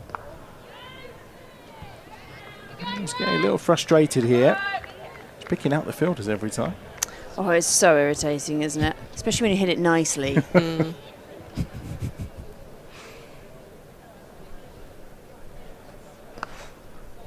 Finds the gap this time. Well, if at first you don't succeed, try and try again. And finally she does. 4 more to the total. Yeah, third time lucky, wasn't it? It was like Goldilocks and the Three Bears, you know, too hot, too cold, just right. Yeah, it was perfect. Dissected those two fielders, Laura Harris and Meg Austin. I don't know if this will bring a slight change again from Phoebe Brett.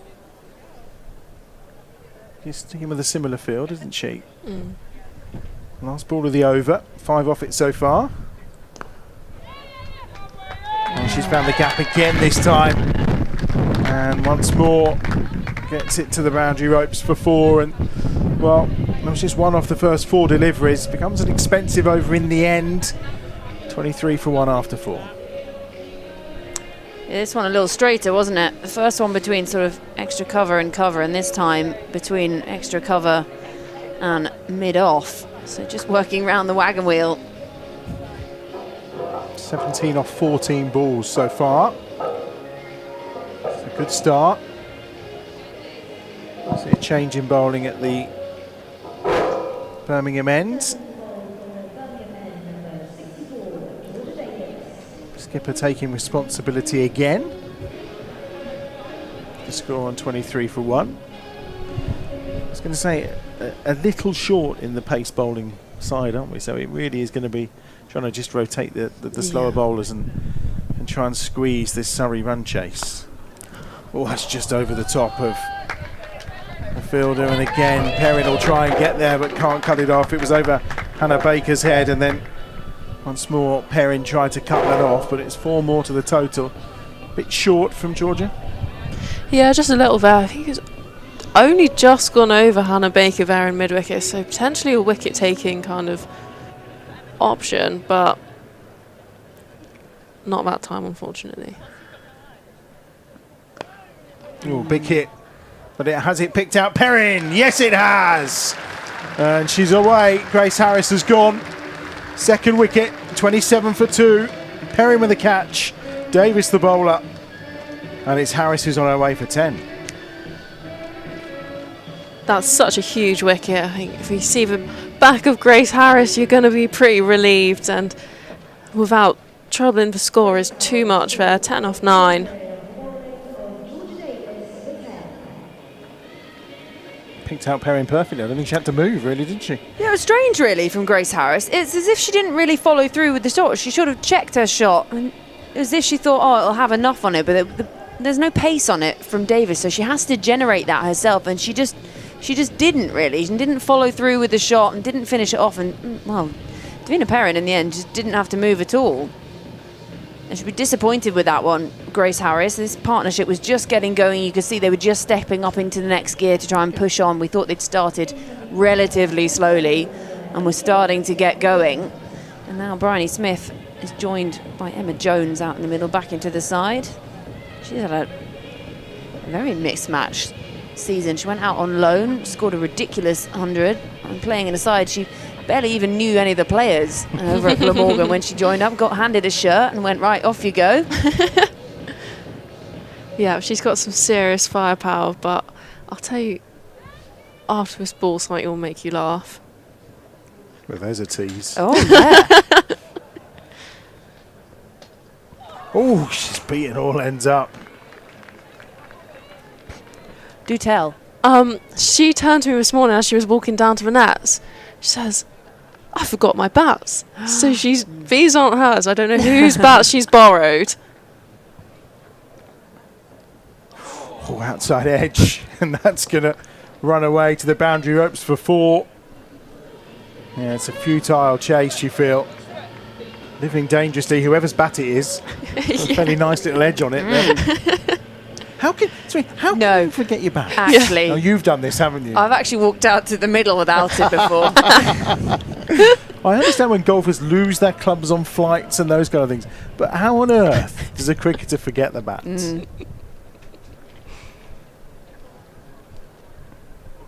Ooh, and again, Georgia Davies has just found a very nice line and length here.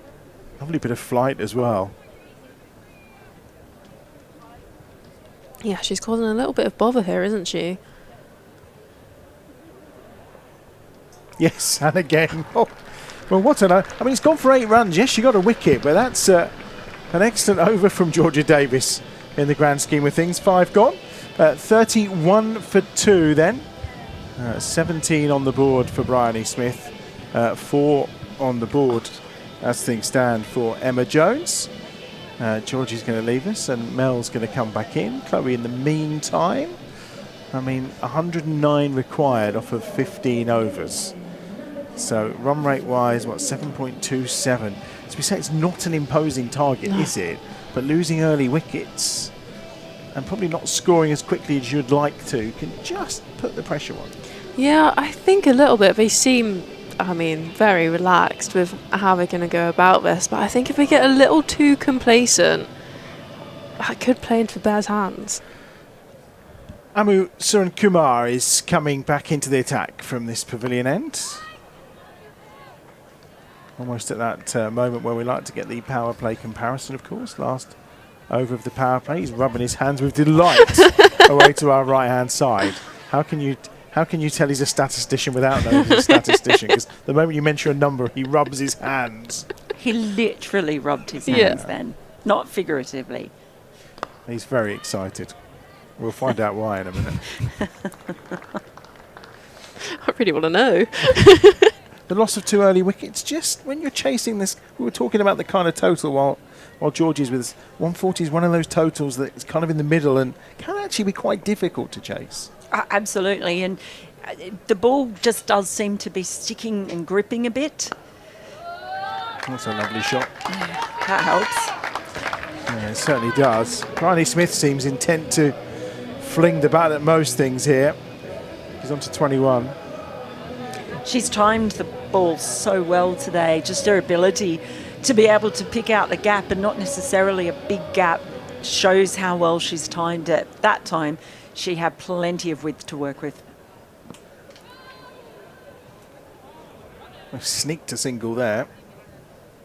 It's a leg bite, 1 more to the total. Yeah, I think you can expect that with Bryony as well. As she goes at the bowlers really hard, whether that be T20 or 50 over, she really takes the game to you. And it's just how well can you adapt to that? Well, spinners have adapted quite well so far, you feel, but a bit tougher for Amu Suran Kumar.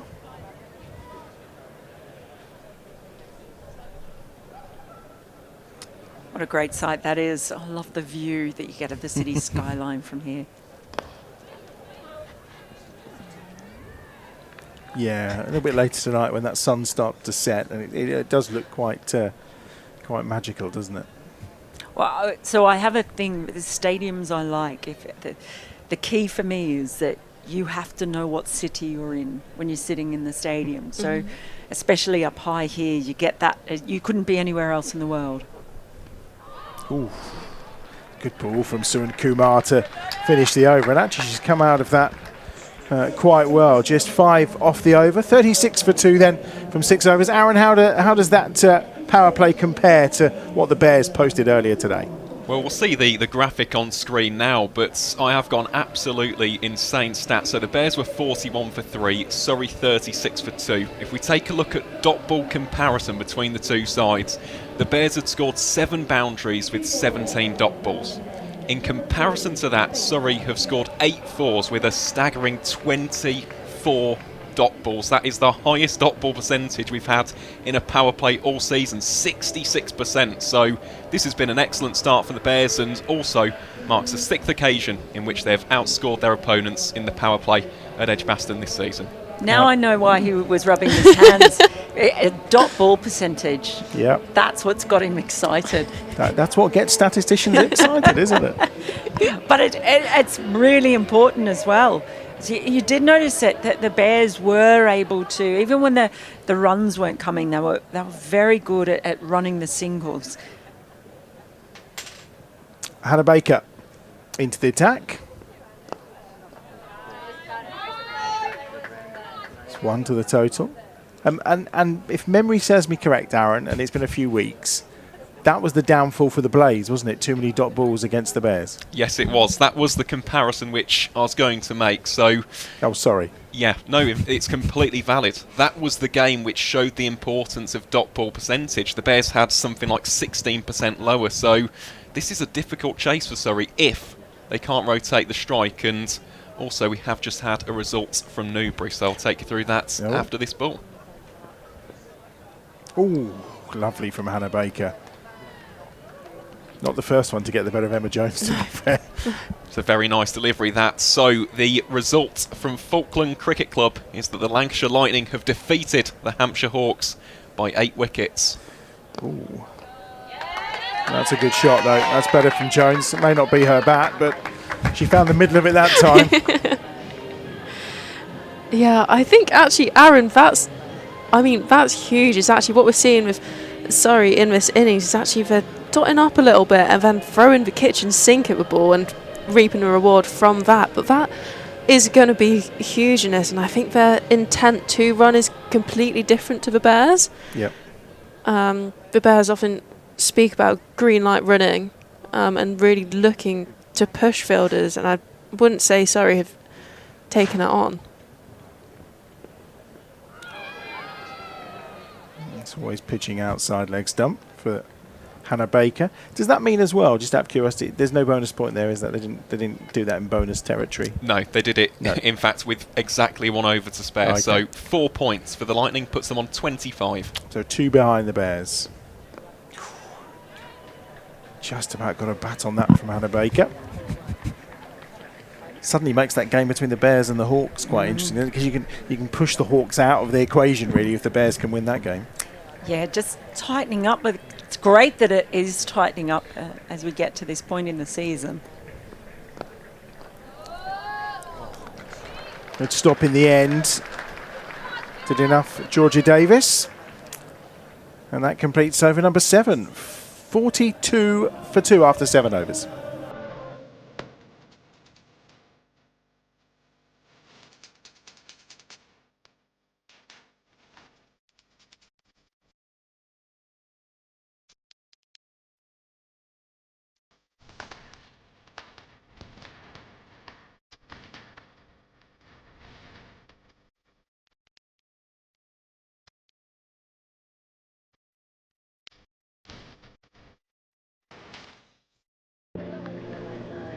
Time for Millie Taylor, leading wicket taker for the Bears in the competition. Where does she rank overall? Joint third in the okay. overall competition. Yet 13 wickets for Millie so far, and actually before this game we were seeing her doing a lot of work with the men's spinner, Jake Linsott. They've been working an awful lot together over the winter in the indoor cricket centre here at EdgBLASTon as she bowls too.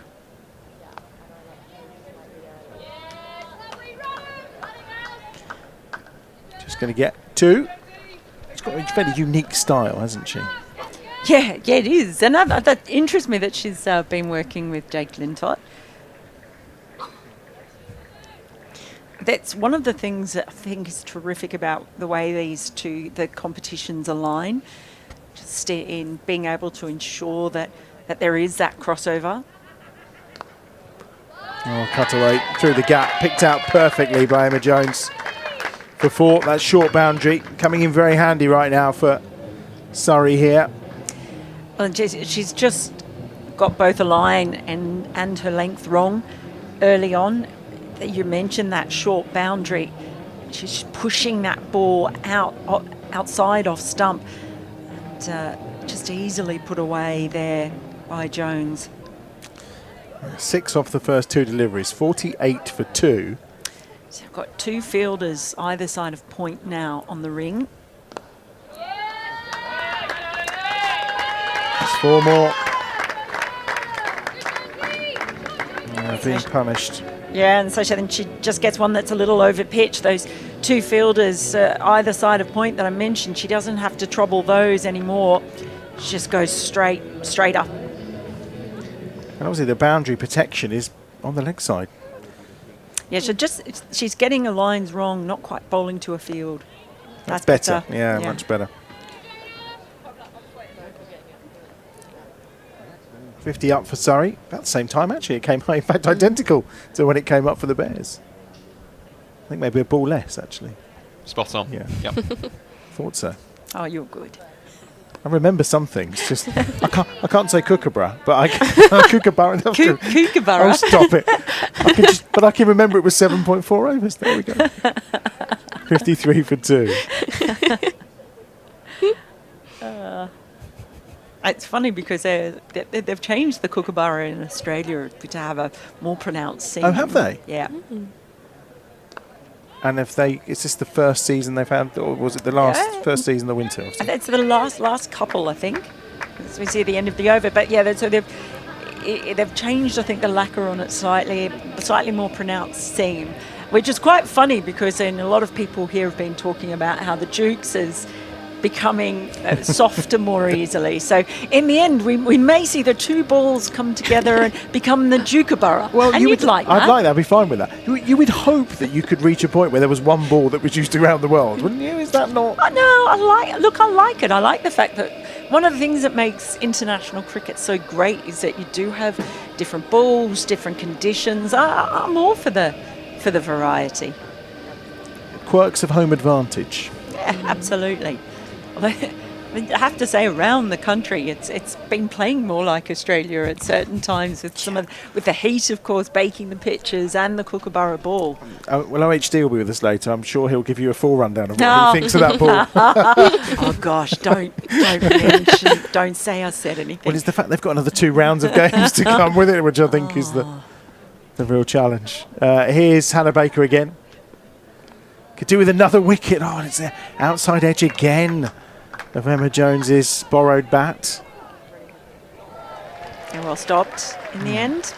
Phoebe Brett doing a great job. She has done really well in finding that outside edge. Some of it's been a little bit streaky from Surrey. With only 2 wickets down and 56 runs on the board, I think they'll take that. Yeah, you feel a wicket is needed here for the Bears.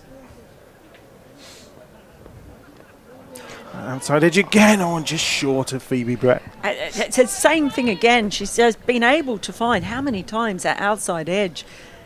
I mentioned it being streaky. Well, if that had just got a little bit more on that, she'd have been out. This time she sweeps, picks out the fielder for 1. Hannah Baker, another of the players who've been spending some time with Jake Lintott as well earlier in the season, hasn't she? Yeah. I mentioned that. Something that I saw in Australia a lot too when the Women's Big Bash started and the men's and women's teams became so much more aligned. I just think it's fantastic for both the men and the women. Strong-footed. She went one way off 1 foot. Ball went the other way and just unable to stop it. And that's becoming an expensive over now. That one should have been stopped. Yeah, Millie Taylor, the fielder on this occasion. And it's those differences, isn't it? We talked about that ground fielding from Surrey. And a mistake like that ends up costing you 4 runs, because I don't think they've got a single there, would they? So. Yeah, no. It's these margins that play massive roles in chases like this.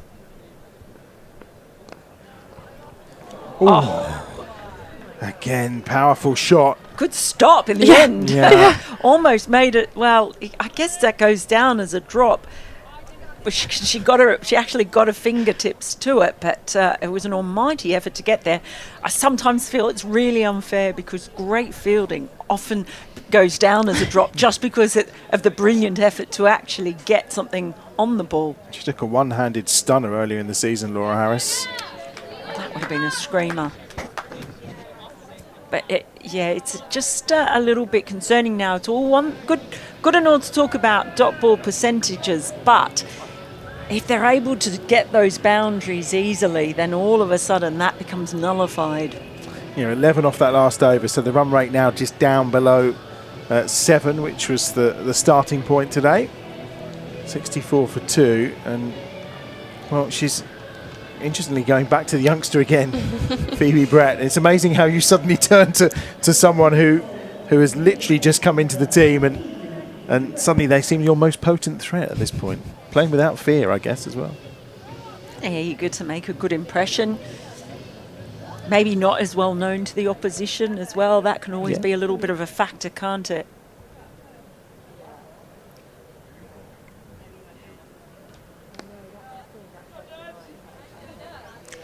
But they need to find a way to break up this partnership, and quick smart.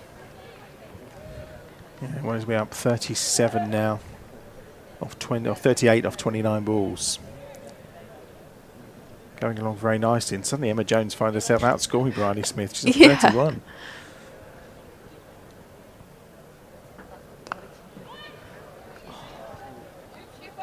Yeah, I just looked down at the screen there and I was like, 31 off 21. And she's...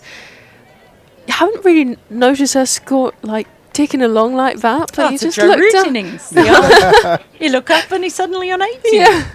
I think it's probably been a fairly hefty boundary count for Emma Jones. I'll check with Aaron in a moment. That's just short that time of Katie George. They've actually fielded that very well. Could easily have been caught out. How many boundaries so far for Emma Jones? Funny enough, both of them have the exact same. Both are on 5. 5, at okay. the moment. Yep, 5 fours each.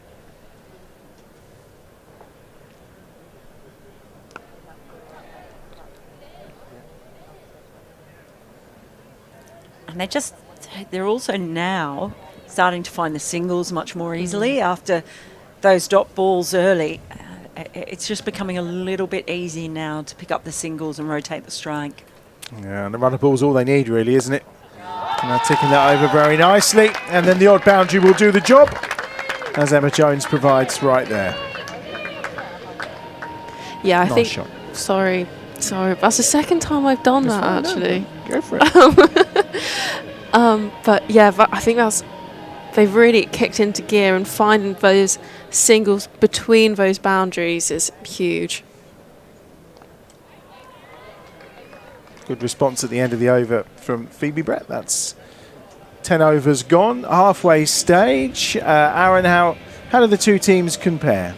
Well, in terms of runs, very closely actually. So if we take a look at the Bears at this stage of the innings, they were 69 for 4. Surrey in comparison are 72 for 2. So just the 3 runs separating the two sides, but the important metric are those wickets. Of course, Surrey 2 wickets better off. So a big partnership for the Bears to try and break here as we head into the second half of the chase. And it's going to be Georgia Davis to return. And Georgie's returned too. All the Georges. Well, I mean, what do we think, Mel? 68 to win now off 10 overs. They're in the box seat, particularly with 8 wickets in hand, but a couple of wickets, it's going to change things quite significantly if they can manage to block them up. Certainly finding the middle of the bat, Bryony Smith. Just one this time. It makes a lovely crunch off Bryony Smith's bat, doesn't it? She seems quite comfortable at the moment to just leave Emma Jones to play in the big shots and just keep things ticking over. 46 now, the partnership between these two. It's another misfield. Yeah, that's been a bit of a difference between the two sides for me today. Is just some of those little misfields allowing the singles or coming back. Whereas Surrey really kept the squeeze on. Oh, that's got to be out, surely. Yes, it is. No doubt about it. Bryony Smith's on her way. She's lost her footing, ended up on the floor, but as plum can be. And Georgie Davis strikes by getting out the Surrey captain. 74 for 3. Just what they needed, and they needed to do it right now as well. Lost her footing, lost a wicket as well. She's played brilliantly as Bryony Smith. As we were saying, the ball making a beautiful sound every time it came off a bat. But Davis still having a say in the way this match goes, and I'll have to start a new partnership now. If the Bears can winkle out 1 or 2 more wickets at this point, we might be in for a really tight finish. Yeah, you would hope so. Yeah, it does bring Kira Chatley out to the middle, and she has been in really good form. She acted sort of as the glue for Surrey in their previous game. This is what brought her out to middle, just looking to swing across the line. And then just for good measure, ends up lying like, paint me like one of your French girls on the pitch. Yeah, it is a bit. Do you know what? She's actually lucky. It almost bowled her in between her legs. You wouldn't have liked that. I think you'd rather be out LBW falling on the ground than actually have the ball go in between your legs and onto the stumps. I reckon I'm tall enough that it might go through a gap between my legs and the top of the stumps. I'd be all right. Just carry on straight through. All right. Yeah. Just because some of us are more height challenged.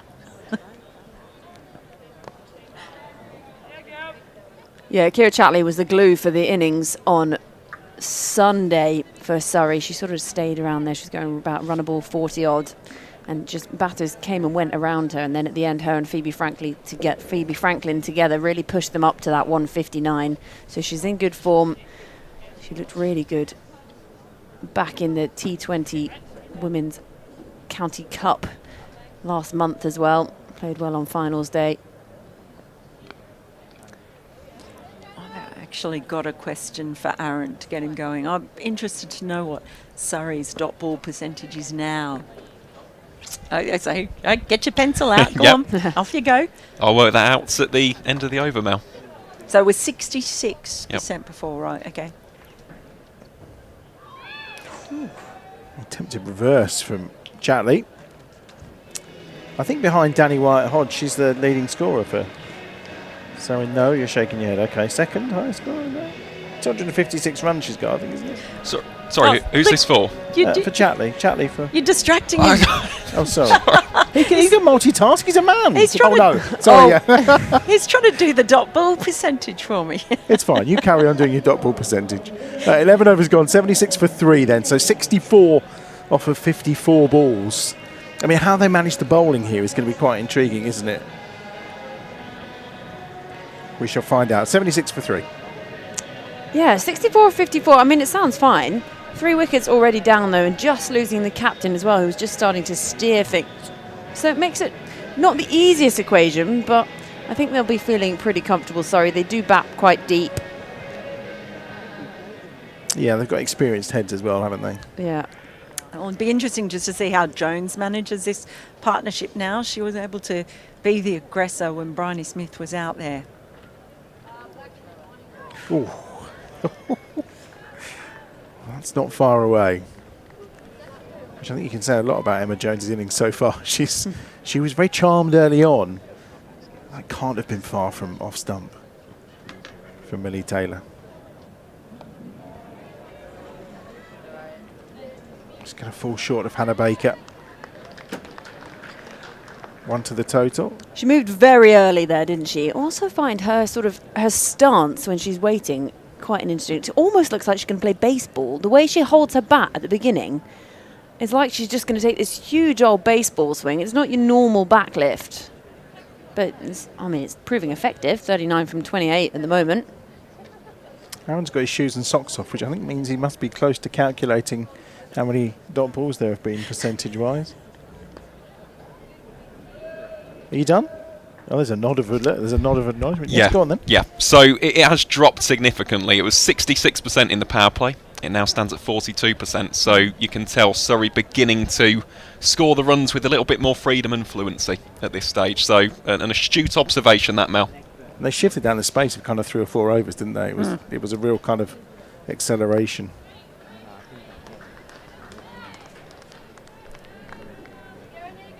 But now with the new partnership, and Jones, the one very much in control of it at the moment.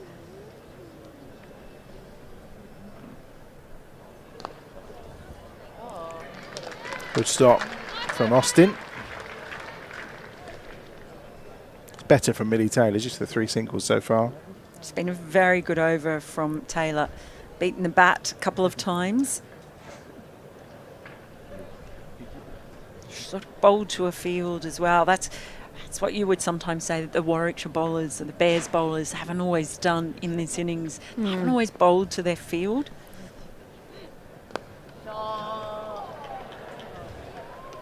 Great catch from Perry. She's on her way. Chatley's gone for 2. And maybe, just maybe, there is something in this game for the Bears. Taylor gets her 14th wicket of the campaign. It's 79 for 4. She is having quite some season. Her first season as a professional cricketer, and it looks like she's been there for years. She gets rid of the experienced Kira Chatley this time. And, oh, wow, is there another twist in this tale? What is so exciting with T20 cricket is just one over can change things. The pressure was building there, just the 3 runs coming from it. Chatley feeling like she needed to put the foot on the accelerator. It's almost like she hadn't put it into gear, and you know when you push the accelerator and it makes that sort of noise, that's what's happened here, and it's well taken by Davina Perrin above her head. Yeah, you can always rely on Perrin for sure. Safe pair of hands. As someone who's left-hand,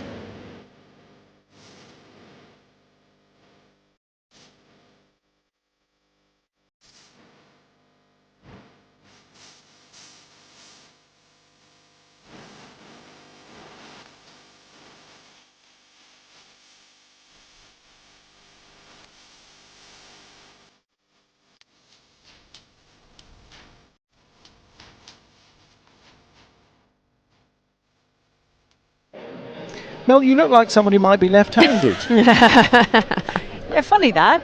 I'm kind of both, but I'll say that the left-arm bowlers have had a real say in this game today, haven't they? Yeah. Now, I write with my left hand. Just right across that ball from Hannah Baker to Emma Jones. They're going to get 2. So you're ambidextrous. Well, I don't think it's truly ambidextrous because I write with my left hand, but I do pretty much everything else with my right hand. So if I throw a ball or if I'm bat playing right-handed? tennis, if I'm unfortunate enough to be put in a position where I have to, yes, I would bat right-handed. I've just finished reading Jimmy Anderson's book, actually, where he talks about Marcus Trescothick taking him to the nets and going, just be right-handed, play right-handed, let's see if you can bat. And he came out of it going, you're just strange. It doesn't make any sense. Hours spent trying to get him to bat right-handed.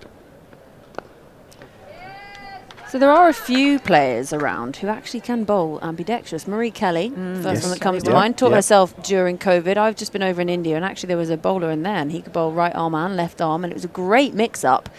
And I think it's something that could really come in when you start playing cricket. If you could learn, even just the fielding, to do everything left and right-handed too, then you save yourself so much. Rather than being picked out as, oh, that's a right-handed fielder, it's gone to the left of them, we'll be okay.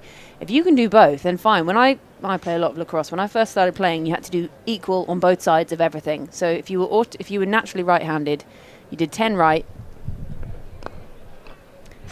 and then you had to do 10 left as well, if that's what you did, just to make sure that it was equal, because then you didn't have a dominant side. Yeah, I think there are some cases of players too who started off as right-handers but taught themselves to bat left-handed because they were Smriti Mandana, I think, is one who taught herself to bat left-handed. In the tennis world, obviously, Rafael Nadal, the first one comes to mind. Actually, naturally right-hander, taught to play left-handed. So I feel like there's somewhere in the market for being an ambidextrous fielder, especially as well.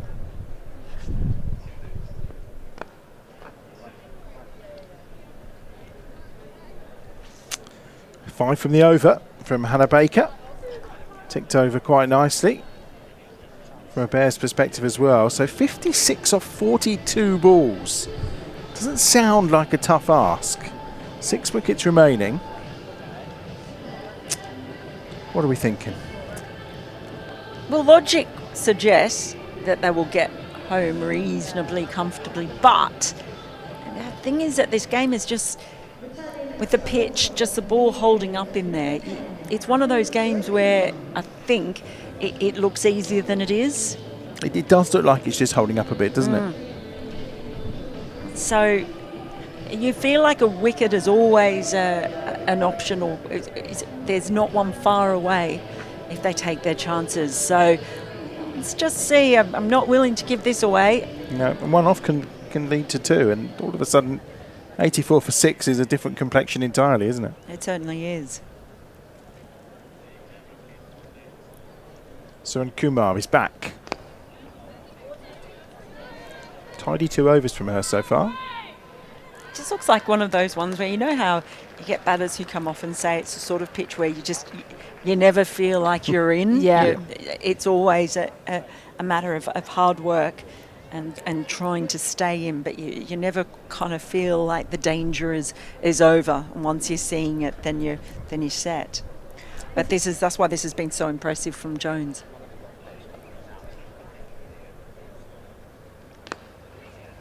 Yeah, I think perhaps the only batter we've really seen who actually looked comfortable today was Stair Callis until she got herself out, basically. And, you know, she didn't even make 45. But Emma Jones, even though she's 45 from 36, which is healthy enough, she hasn't looked far from particularly comfortable.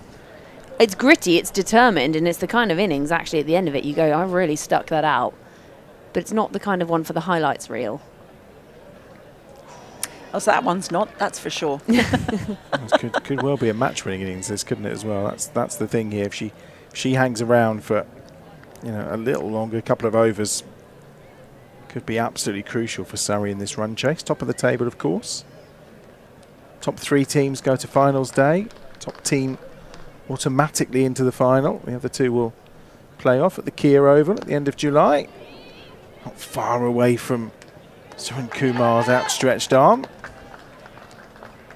One more. Score comparison soon would be quite handy, I think, after 14 overs. Just see how the two are going. He's still coming down from the high of 2 requests for dot ball percentages. Your hint dropping is like, you know when you used to read the Argos catalogue and you'd fold over the pages hoping your mum would see it? It just gives him a little bit of time to get himself prepared. I feel bad because I put him on the spot earlier when he was doing something else. It's 4 singles again. I mean, they don't need a lot every over, do they? But it's, again, if you can keep it to 4 and all of a sudden in a few overs' time, it's 7 or 8, 9 per over. It's a big ask, but I'm still in this. And that would be good if it's a wicket. And it is! Meg Austin with the catch on the ropes, and it's Jones who's on her way for 46. Well. Maybe that will open the door here for the Bears. 88 for 5. Well, that is a huge wicket in the context of this run chase. Surrey Kumar bowled really well. She kept things tight, only able to get away for singles, and then she just pulled a length back ever so slightly. Great catch in the end by Austin.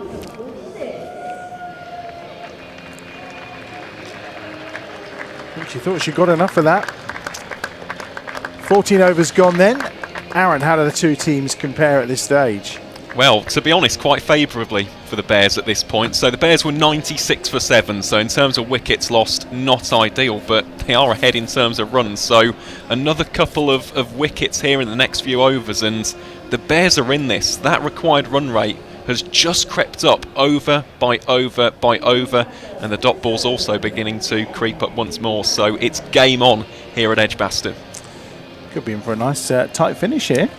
Yeah, well, and that is really something that sums up what we were saying about never really being in on this pitch when you see that wicket. And I think it could be tight, which is why I was not willing to give it away earlier, because I just think the bowlers are always in it here. It's still in a good position, Surrey, but just if they are able to keep the squeeze on now that they've got 2 batters out there, haven't been out for long. Hannah Baker is back in.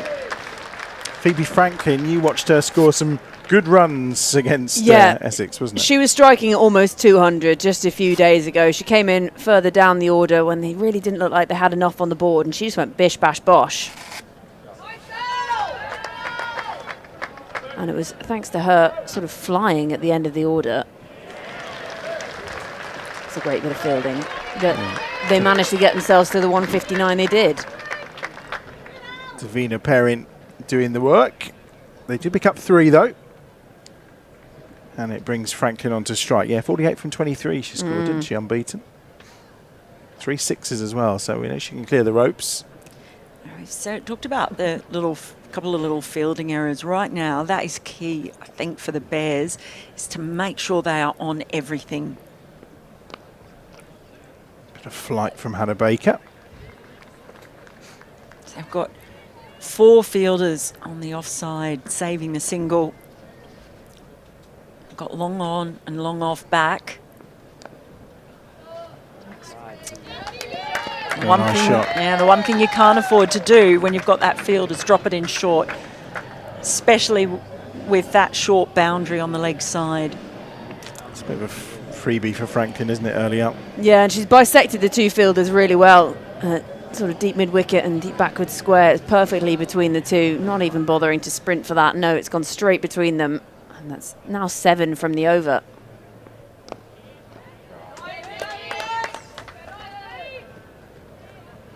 You think Surrey will be thinking, right, we just need 1 big over and then we're really ahead. So often we talk about this, 1 big over, 1 tidy over can really swing things back in your favour, especially 44 from 31, reasonable. But if they can suddenly push up and get a sort of 11 off an over. Full toss from Hannah Baker. Just get the 1 for it. And that will complete over number 15, 97 for 5.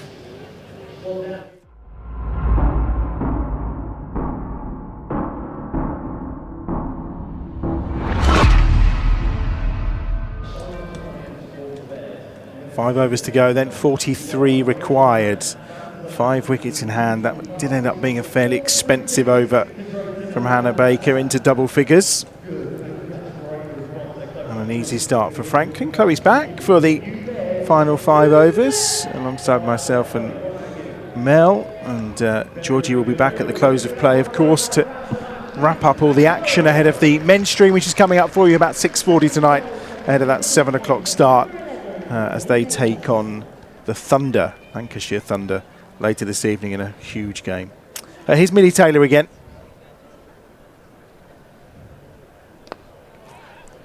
Met on the full toss and not far away from Millie Taylor's outstretched hands. I actually ran into a few of the Lancashire players at a cafe on my way here today.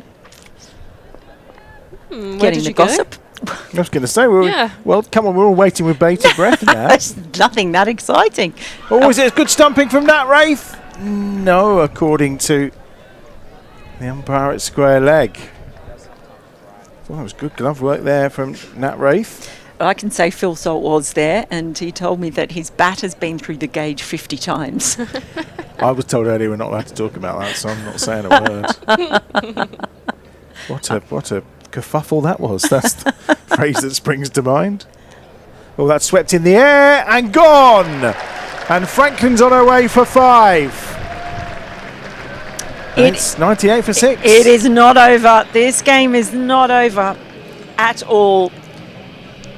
Crucial wickets at this stage, really putting the squeeze on Surrey. If Warwickshire, if the Bears can just keep the pressure up. 42 from 27. That's huge. I think this is going to be a scratchy back end of the innings here. I think we're in for a treat. Millie Taylor, what a game she's had. The crucial runs that she scored earlier. And a couple of wickets here as well. She has been outstanding for the Bears today. Job not done yet, though. And Moore's the new batter. Let's have a look at this again. I think just a little bit of extra bounce, that ball just popping up, getting the leading edge. Fielder in exactly the right position. Unusual action, but it does the job. Comfortably pouched by Siran Kumar. 42 required then.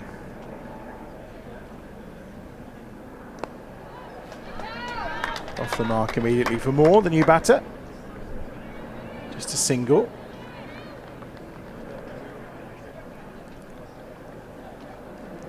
It's really impressive, just the fight shown by the Bears as well. Probably felt they were a little bit under par with the bat. Good use of the feet that time by Davidson Richards. That would have been very close if the throw had been just a little bit closer to the stumps. She would have been well out of a crease. So just 4 off the over so far.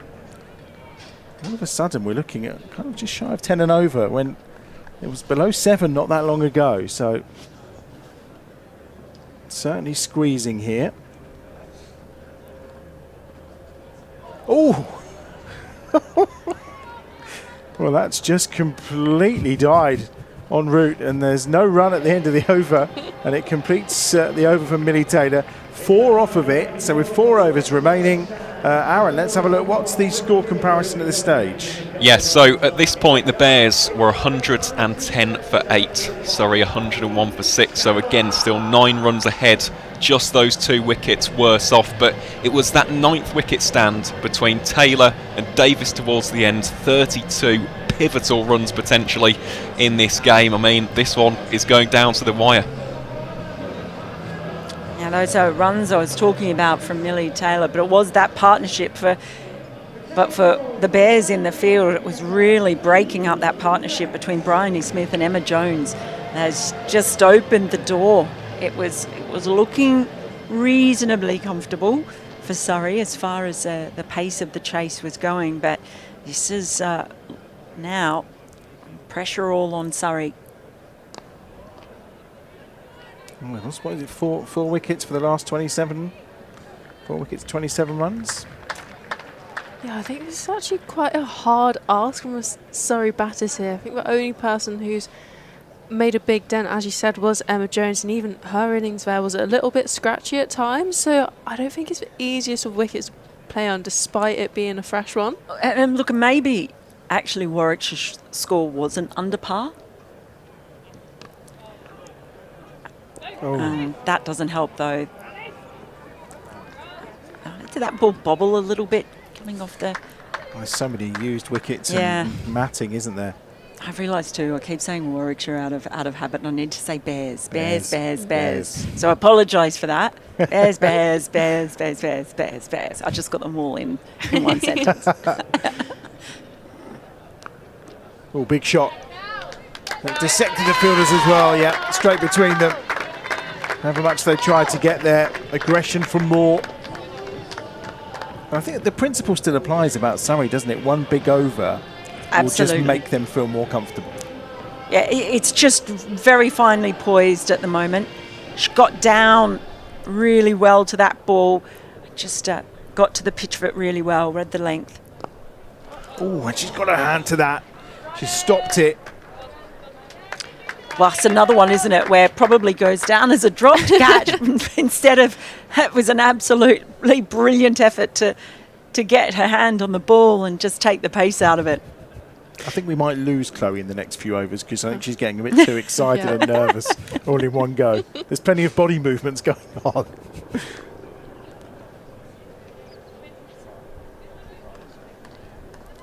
This has been a good over, though, so far from Surrey, but I still need to finish it off well. It's just going to be hard getting this, I think. 31 off 19. Can the Bears keep it tight here on this last ball? A dot would be gold. It's going to be one, and only one, you would hope. That's silver. Yeah.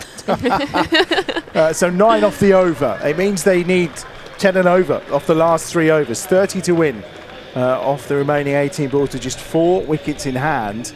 And how does that compare with where the Bears were at this stage? Where the Bears were 117 for 8 and Surrey 110 for 6. Tight game. How important do those 3 balls at the end of the Bears' innings look now? Yeah. Well, we said it at the time, didn't we? It was a bad call to go for the second run. Surprising call as well. Yeah, and I think maybe just a bit of not thinking the situation through, but they might still be able to defend this, so it might not be that crucial in the end. But it's when you look at how closely things are, if they'd managed to get another 8-10 runs off those last 3 balls, but this is going to be tight. Millie Taylor again. 2 more wickets to her total today, 15 for this Blast campaign. Oh, they've gone for a second here on the misfield. Nat Wraith is there, and the throw just wasn't up to scratch. That's one area where Surrey players have outshone the Bears today. First of all, the little misfield, and then allowing them through for another run, and then the throw not quite being on the money. Yeah, it comes down to those fine margins becoming so important in games like this when it's coming down to the wire, 28 off 17. Those little runs here and there really do add up. They certainly do. Good stop there from Davina Perrin again. She's been in the thick of it in the field as usual today. Here she is again.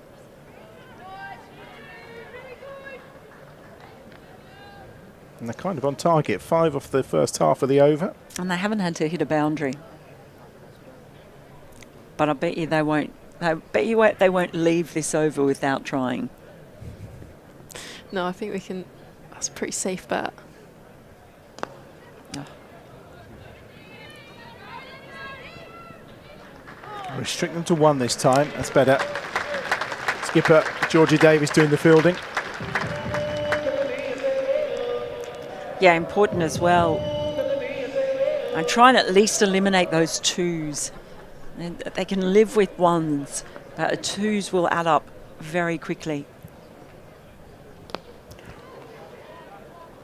Not quite enough on that. Just 1 more. 7 off the over so far. So still keeping them out of the boundaries at the moment. Can she close out this over? Through the hands of Millie Taylor, and that one's strong enough to reach the ropes. And it's 4 for the total. 11 off the over. 2 overs to go. 121 for 6.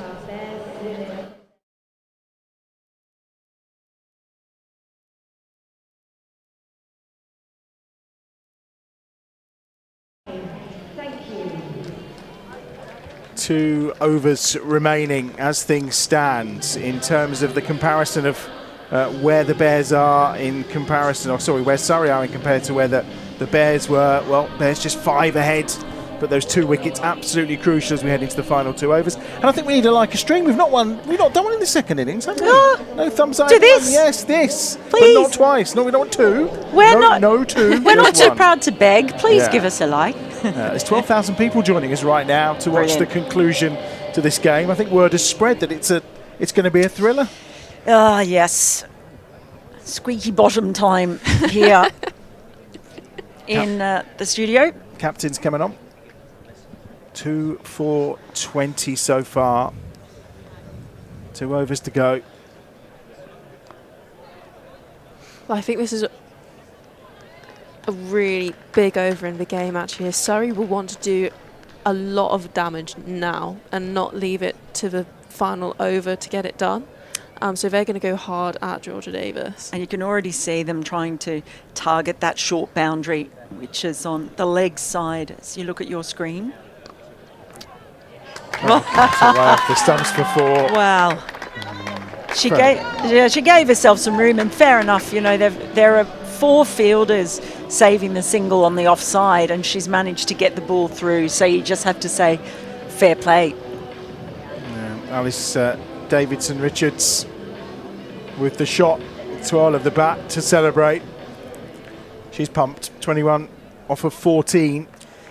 Yeah, she's played brilliantly so far, after bowling so well as well. Having a similar kind of game to Millie Taylor.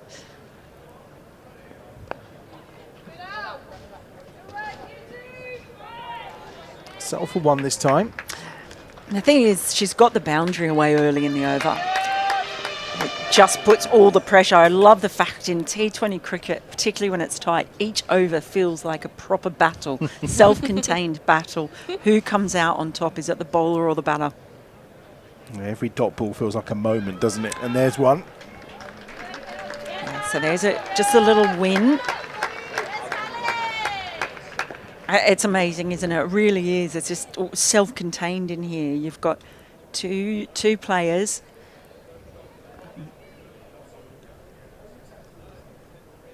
Can Davis just keep it to another dot or a single. It's all the way for 6. It's across the ropes from Moore. And that's the ball that probably does the damage for Surrey.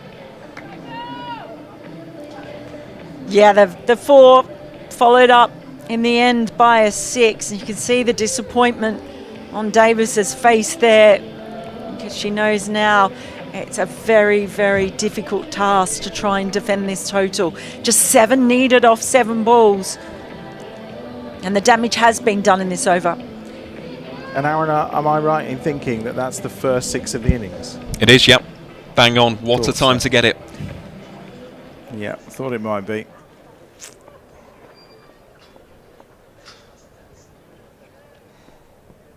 Oh, onto the pads again, another dot ball. So 12 off the over, 7 required then off the last over, which I think Suren Kumar is the bowler. She's got 1 left. I'll tell you what, do you know what's also crucial at this stage? I mean, take a wicket. Yeah, a wicket falls here. Not only is it a wicket, it's a dot ball. Look at that. It is so tight, this match.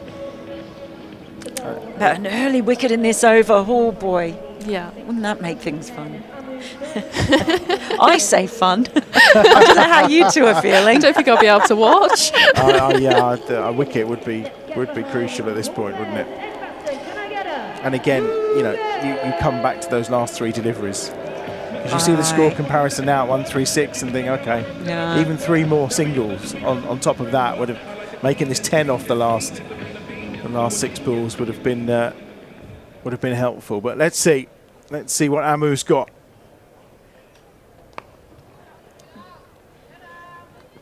A lovely looking shot for a single. 1 minute you're doing your A-levels, the next minute you've got the pressure of bowling the final over in a crucial blast game against probably the best team in the country. Yeah, fantastic. And she's bowled really well, Suren Kumar. Impressive stuff from her, and to be given the responsibility at the death as well. Things are so tight. As she is. She's marshalling a field like she's 37. Well, you think also the only non-spinner in the Bears lineup.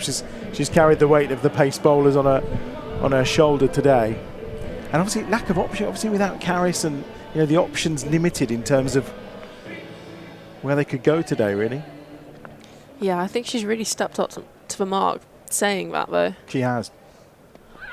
Ooh. Okay, 2 singles. Yeah, and she's played 2 shots and actually just managed to pick out the fielders, so they've been lucky to get the singles in, but now it really is tight. Davidson Richards on strike. 4 balls to go. Oh, that's clever. There's a little tickle round the corner. Can they get there to stop the boundary? They can. It's going to get 2. Just a previous reverse sweep going straight to that fielder, so she just plays it much finer, took her time, really well directed. That's a really clever little shot. 3 from 3 required. Wow. Boy, oh boy. It's a lot of vacant space on the offside for a single. In fact, they're just bringing a fielder in for precisely that reason. Because there was a huge gap there for the single. So they've now got 3 saving a single on the offside and the onside. Tries the same shot again and gets it away this time, and that's going to go all the way to ropes maybe. If not, you feel they're going to run the 3rd that's required, and they do. And Surrey complete the victory with a 3-run at the end off the batting of Richards, Davidson Richards, 28. She finishes on off 18. A crucial contribution towards the end. Moore with 22 off 14. A partnership of 42 off 25 balls. In the end, has seen Surrey home by 4 wickets with 2 balls to spare here at EdgBLASTon. They remain, of course, top of the table. And it's a first defeat in 4 here for the Bears at EdgBLASTon. in this competition. And they will head forward once more. They've still got to play Somerset, the Hawks, and Surrey again on the final day of the campaign. But it's a victory today, just about for Surrey, a real nail-biter. And we'll wrap it all up in a few moments of time with Georgie and with Chloe and with Mel. But it's a 4-wicket win for Surrey.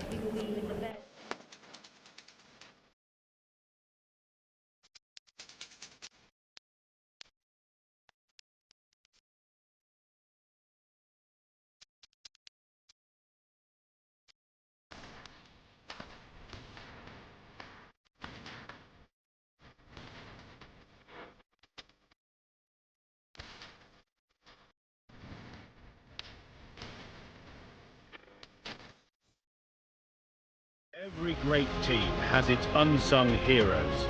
The all-rounders, the heavy lifters, putting their organisation on the map. We're talking about you, the humble IT engineer, supporting EdgBLASTon across the season. They're the ones delivering, day after day.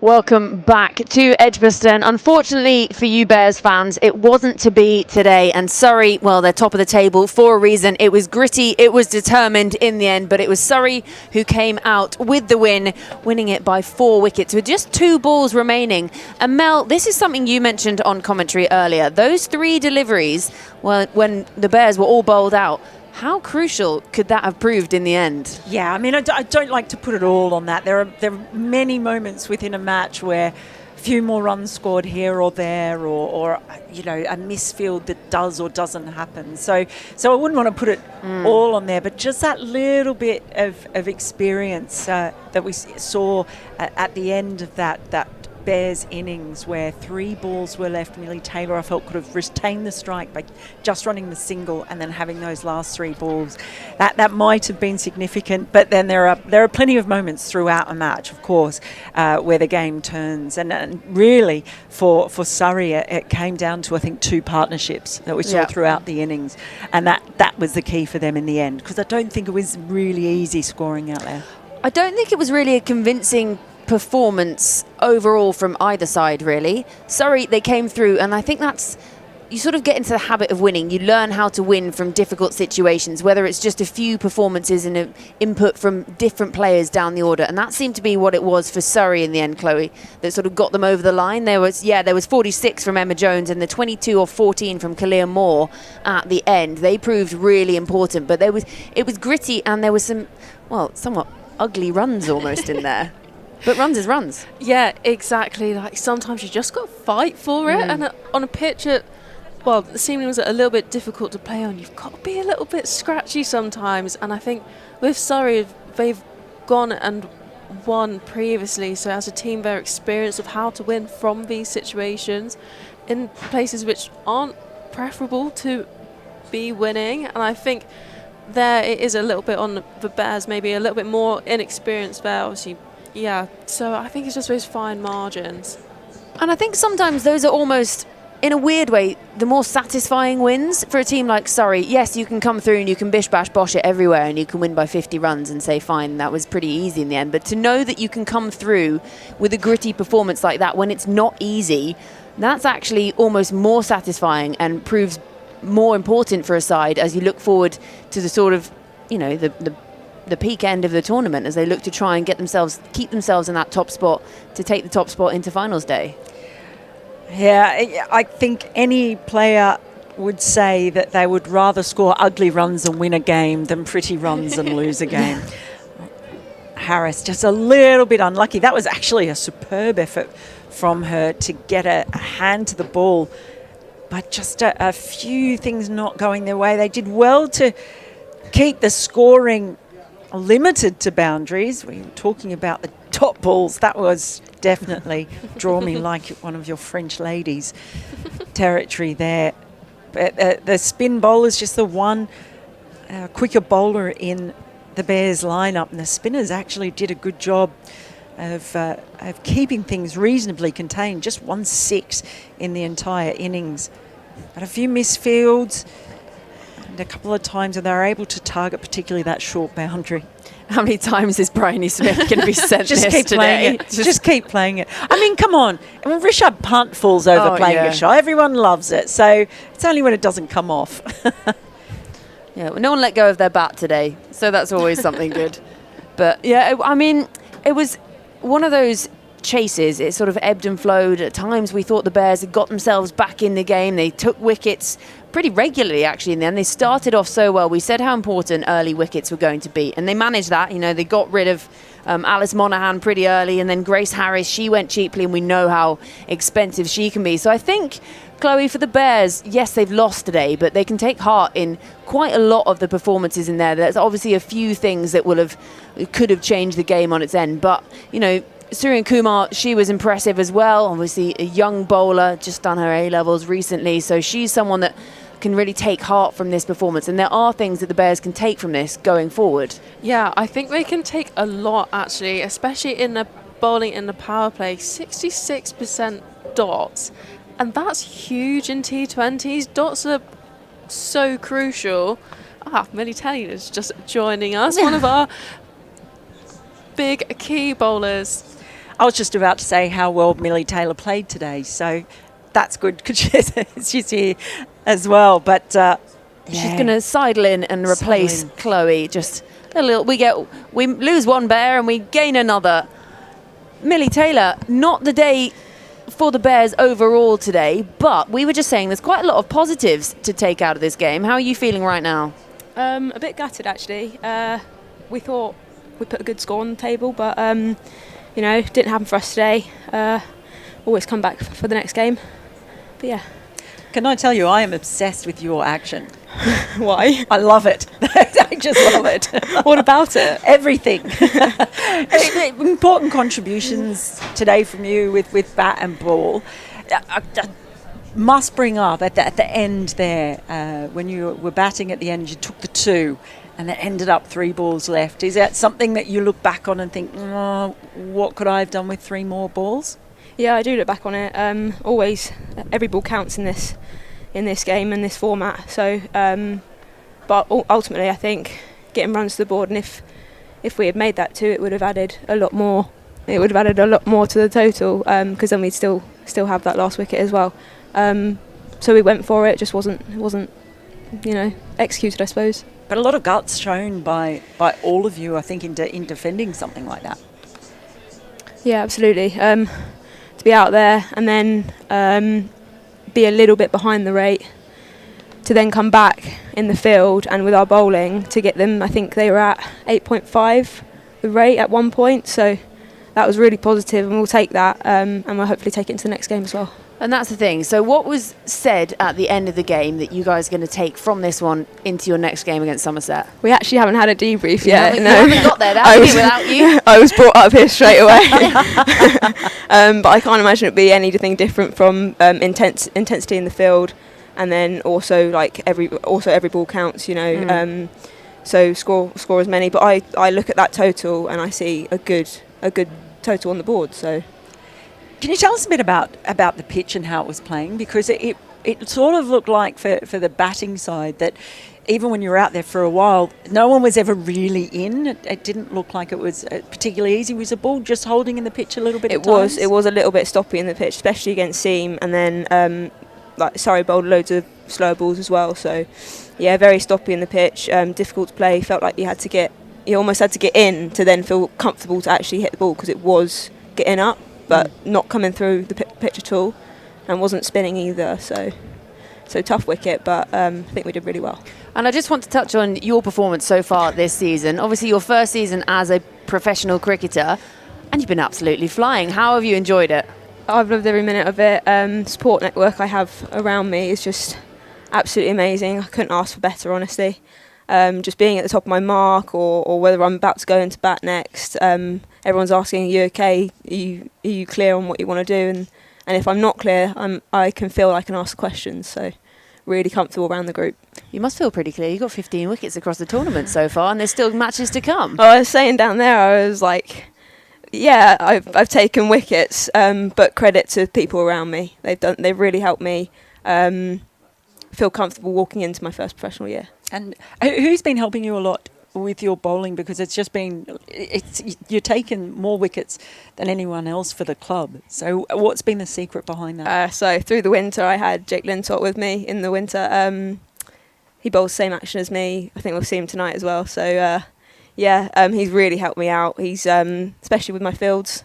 I sat down with him early winter and was like, how would I take this into a game? And he's just given me all the confidence to go out there and do it. That's brilliant.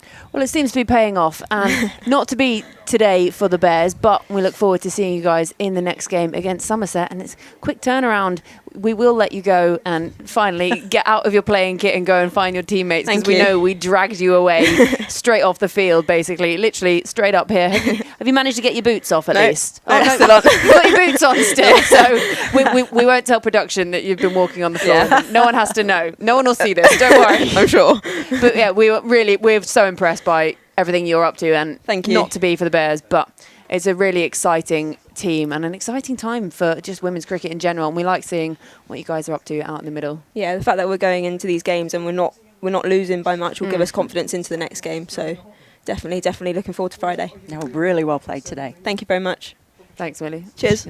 Sideline out. I'm sure Chloe must be somewhere around the corner. Mel, it's so nice to have the youth coming through. I know. We're just sat here fangirling. No, well, just to be able to have a player come up straight away like that, that's fantastic. Well done to Bears TV. Yeah, wherever Chloe has disappeared off to. She's gone to join the team huddle instead, and she's going to translate. But not to be for the Bears tonight, but we were just saying, as we said, it was one of those gritty performances having to be put in by Surrey. How do you think they'll be taking that into their sort of team huddle after this? Oh, well, I think they'll be happy that they've come and got themselves over the line. As I said, with two really good partnerships. It wasn't the complete performance. I think they'll be pretty happy with the way that they fielded in particular. I thought that was excellent for the most part, bar a couple of drops. But look, for the Bears, when you heard there Millie talking about that, even just how much she's thinking about those last three balls. So a game like this is going to be fantastic for her because she's clearly someone who thinks about the game so much. I love hearing her talk about how Jake Lintott has really helped her with her field. So she's on a learning curve like this, and a game like that is going to be a big step forward. So that may end up being a really crucial thing when it comes to the next few games in this season as well. And the good news is that she can go away, have a shower and sort herself out and then she can sit down, have a chill, and there's more cricket to come from EdgBLASTon here today. It is the turn of the men. So the Birmingham Bears will be taking on Lancashire Lightning. It's the first time these two sides have met this season. Lancashire currently top of the table. Bears, they need to find a win in here somewhere. So we will be bringing you all of that very, very soon. You can go away, get yourself a cup of tea, maybe something a little stronger if you fancy it. We won't tell. Can I? maybe save that one till a bit later, Mel. We'll save that one till later. I don't know. Might make for entertaining viewing. Who knows? But we're going to take a short break now, and we'll be back with the men's action in a very short while.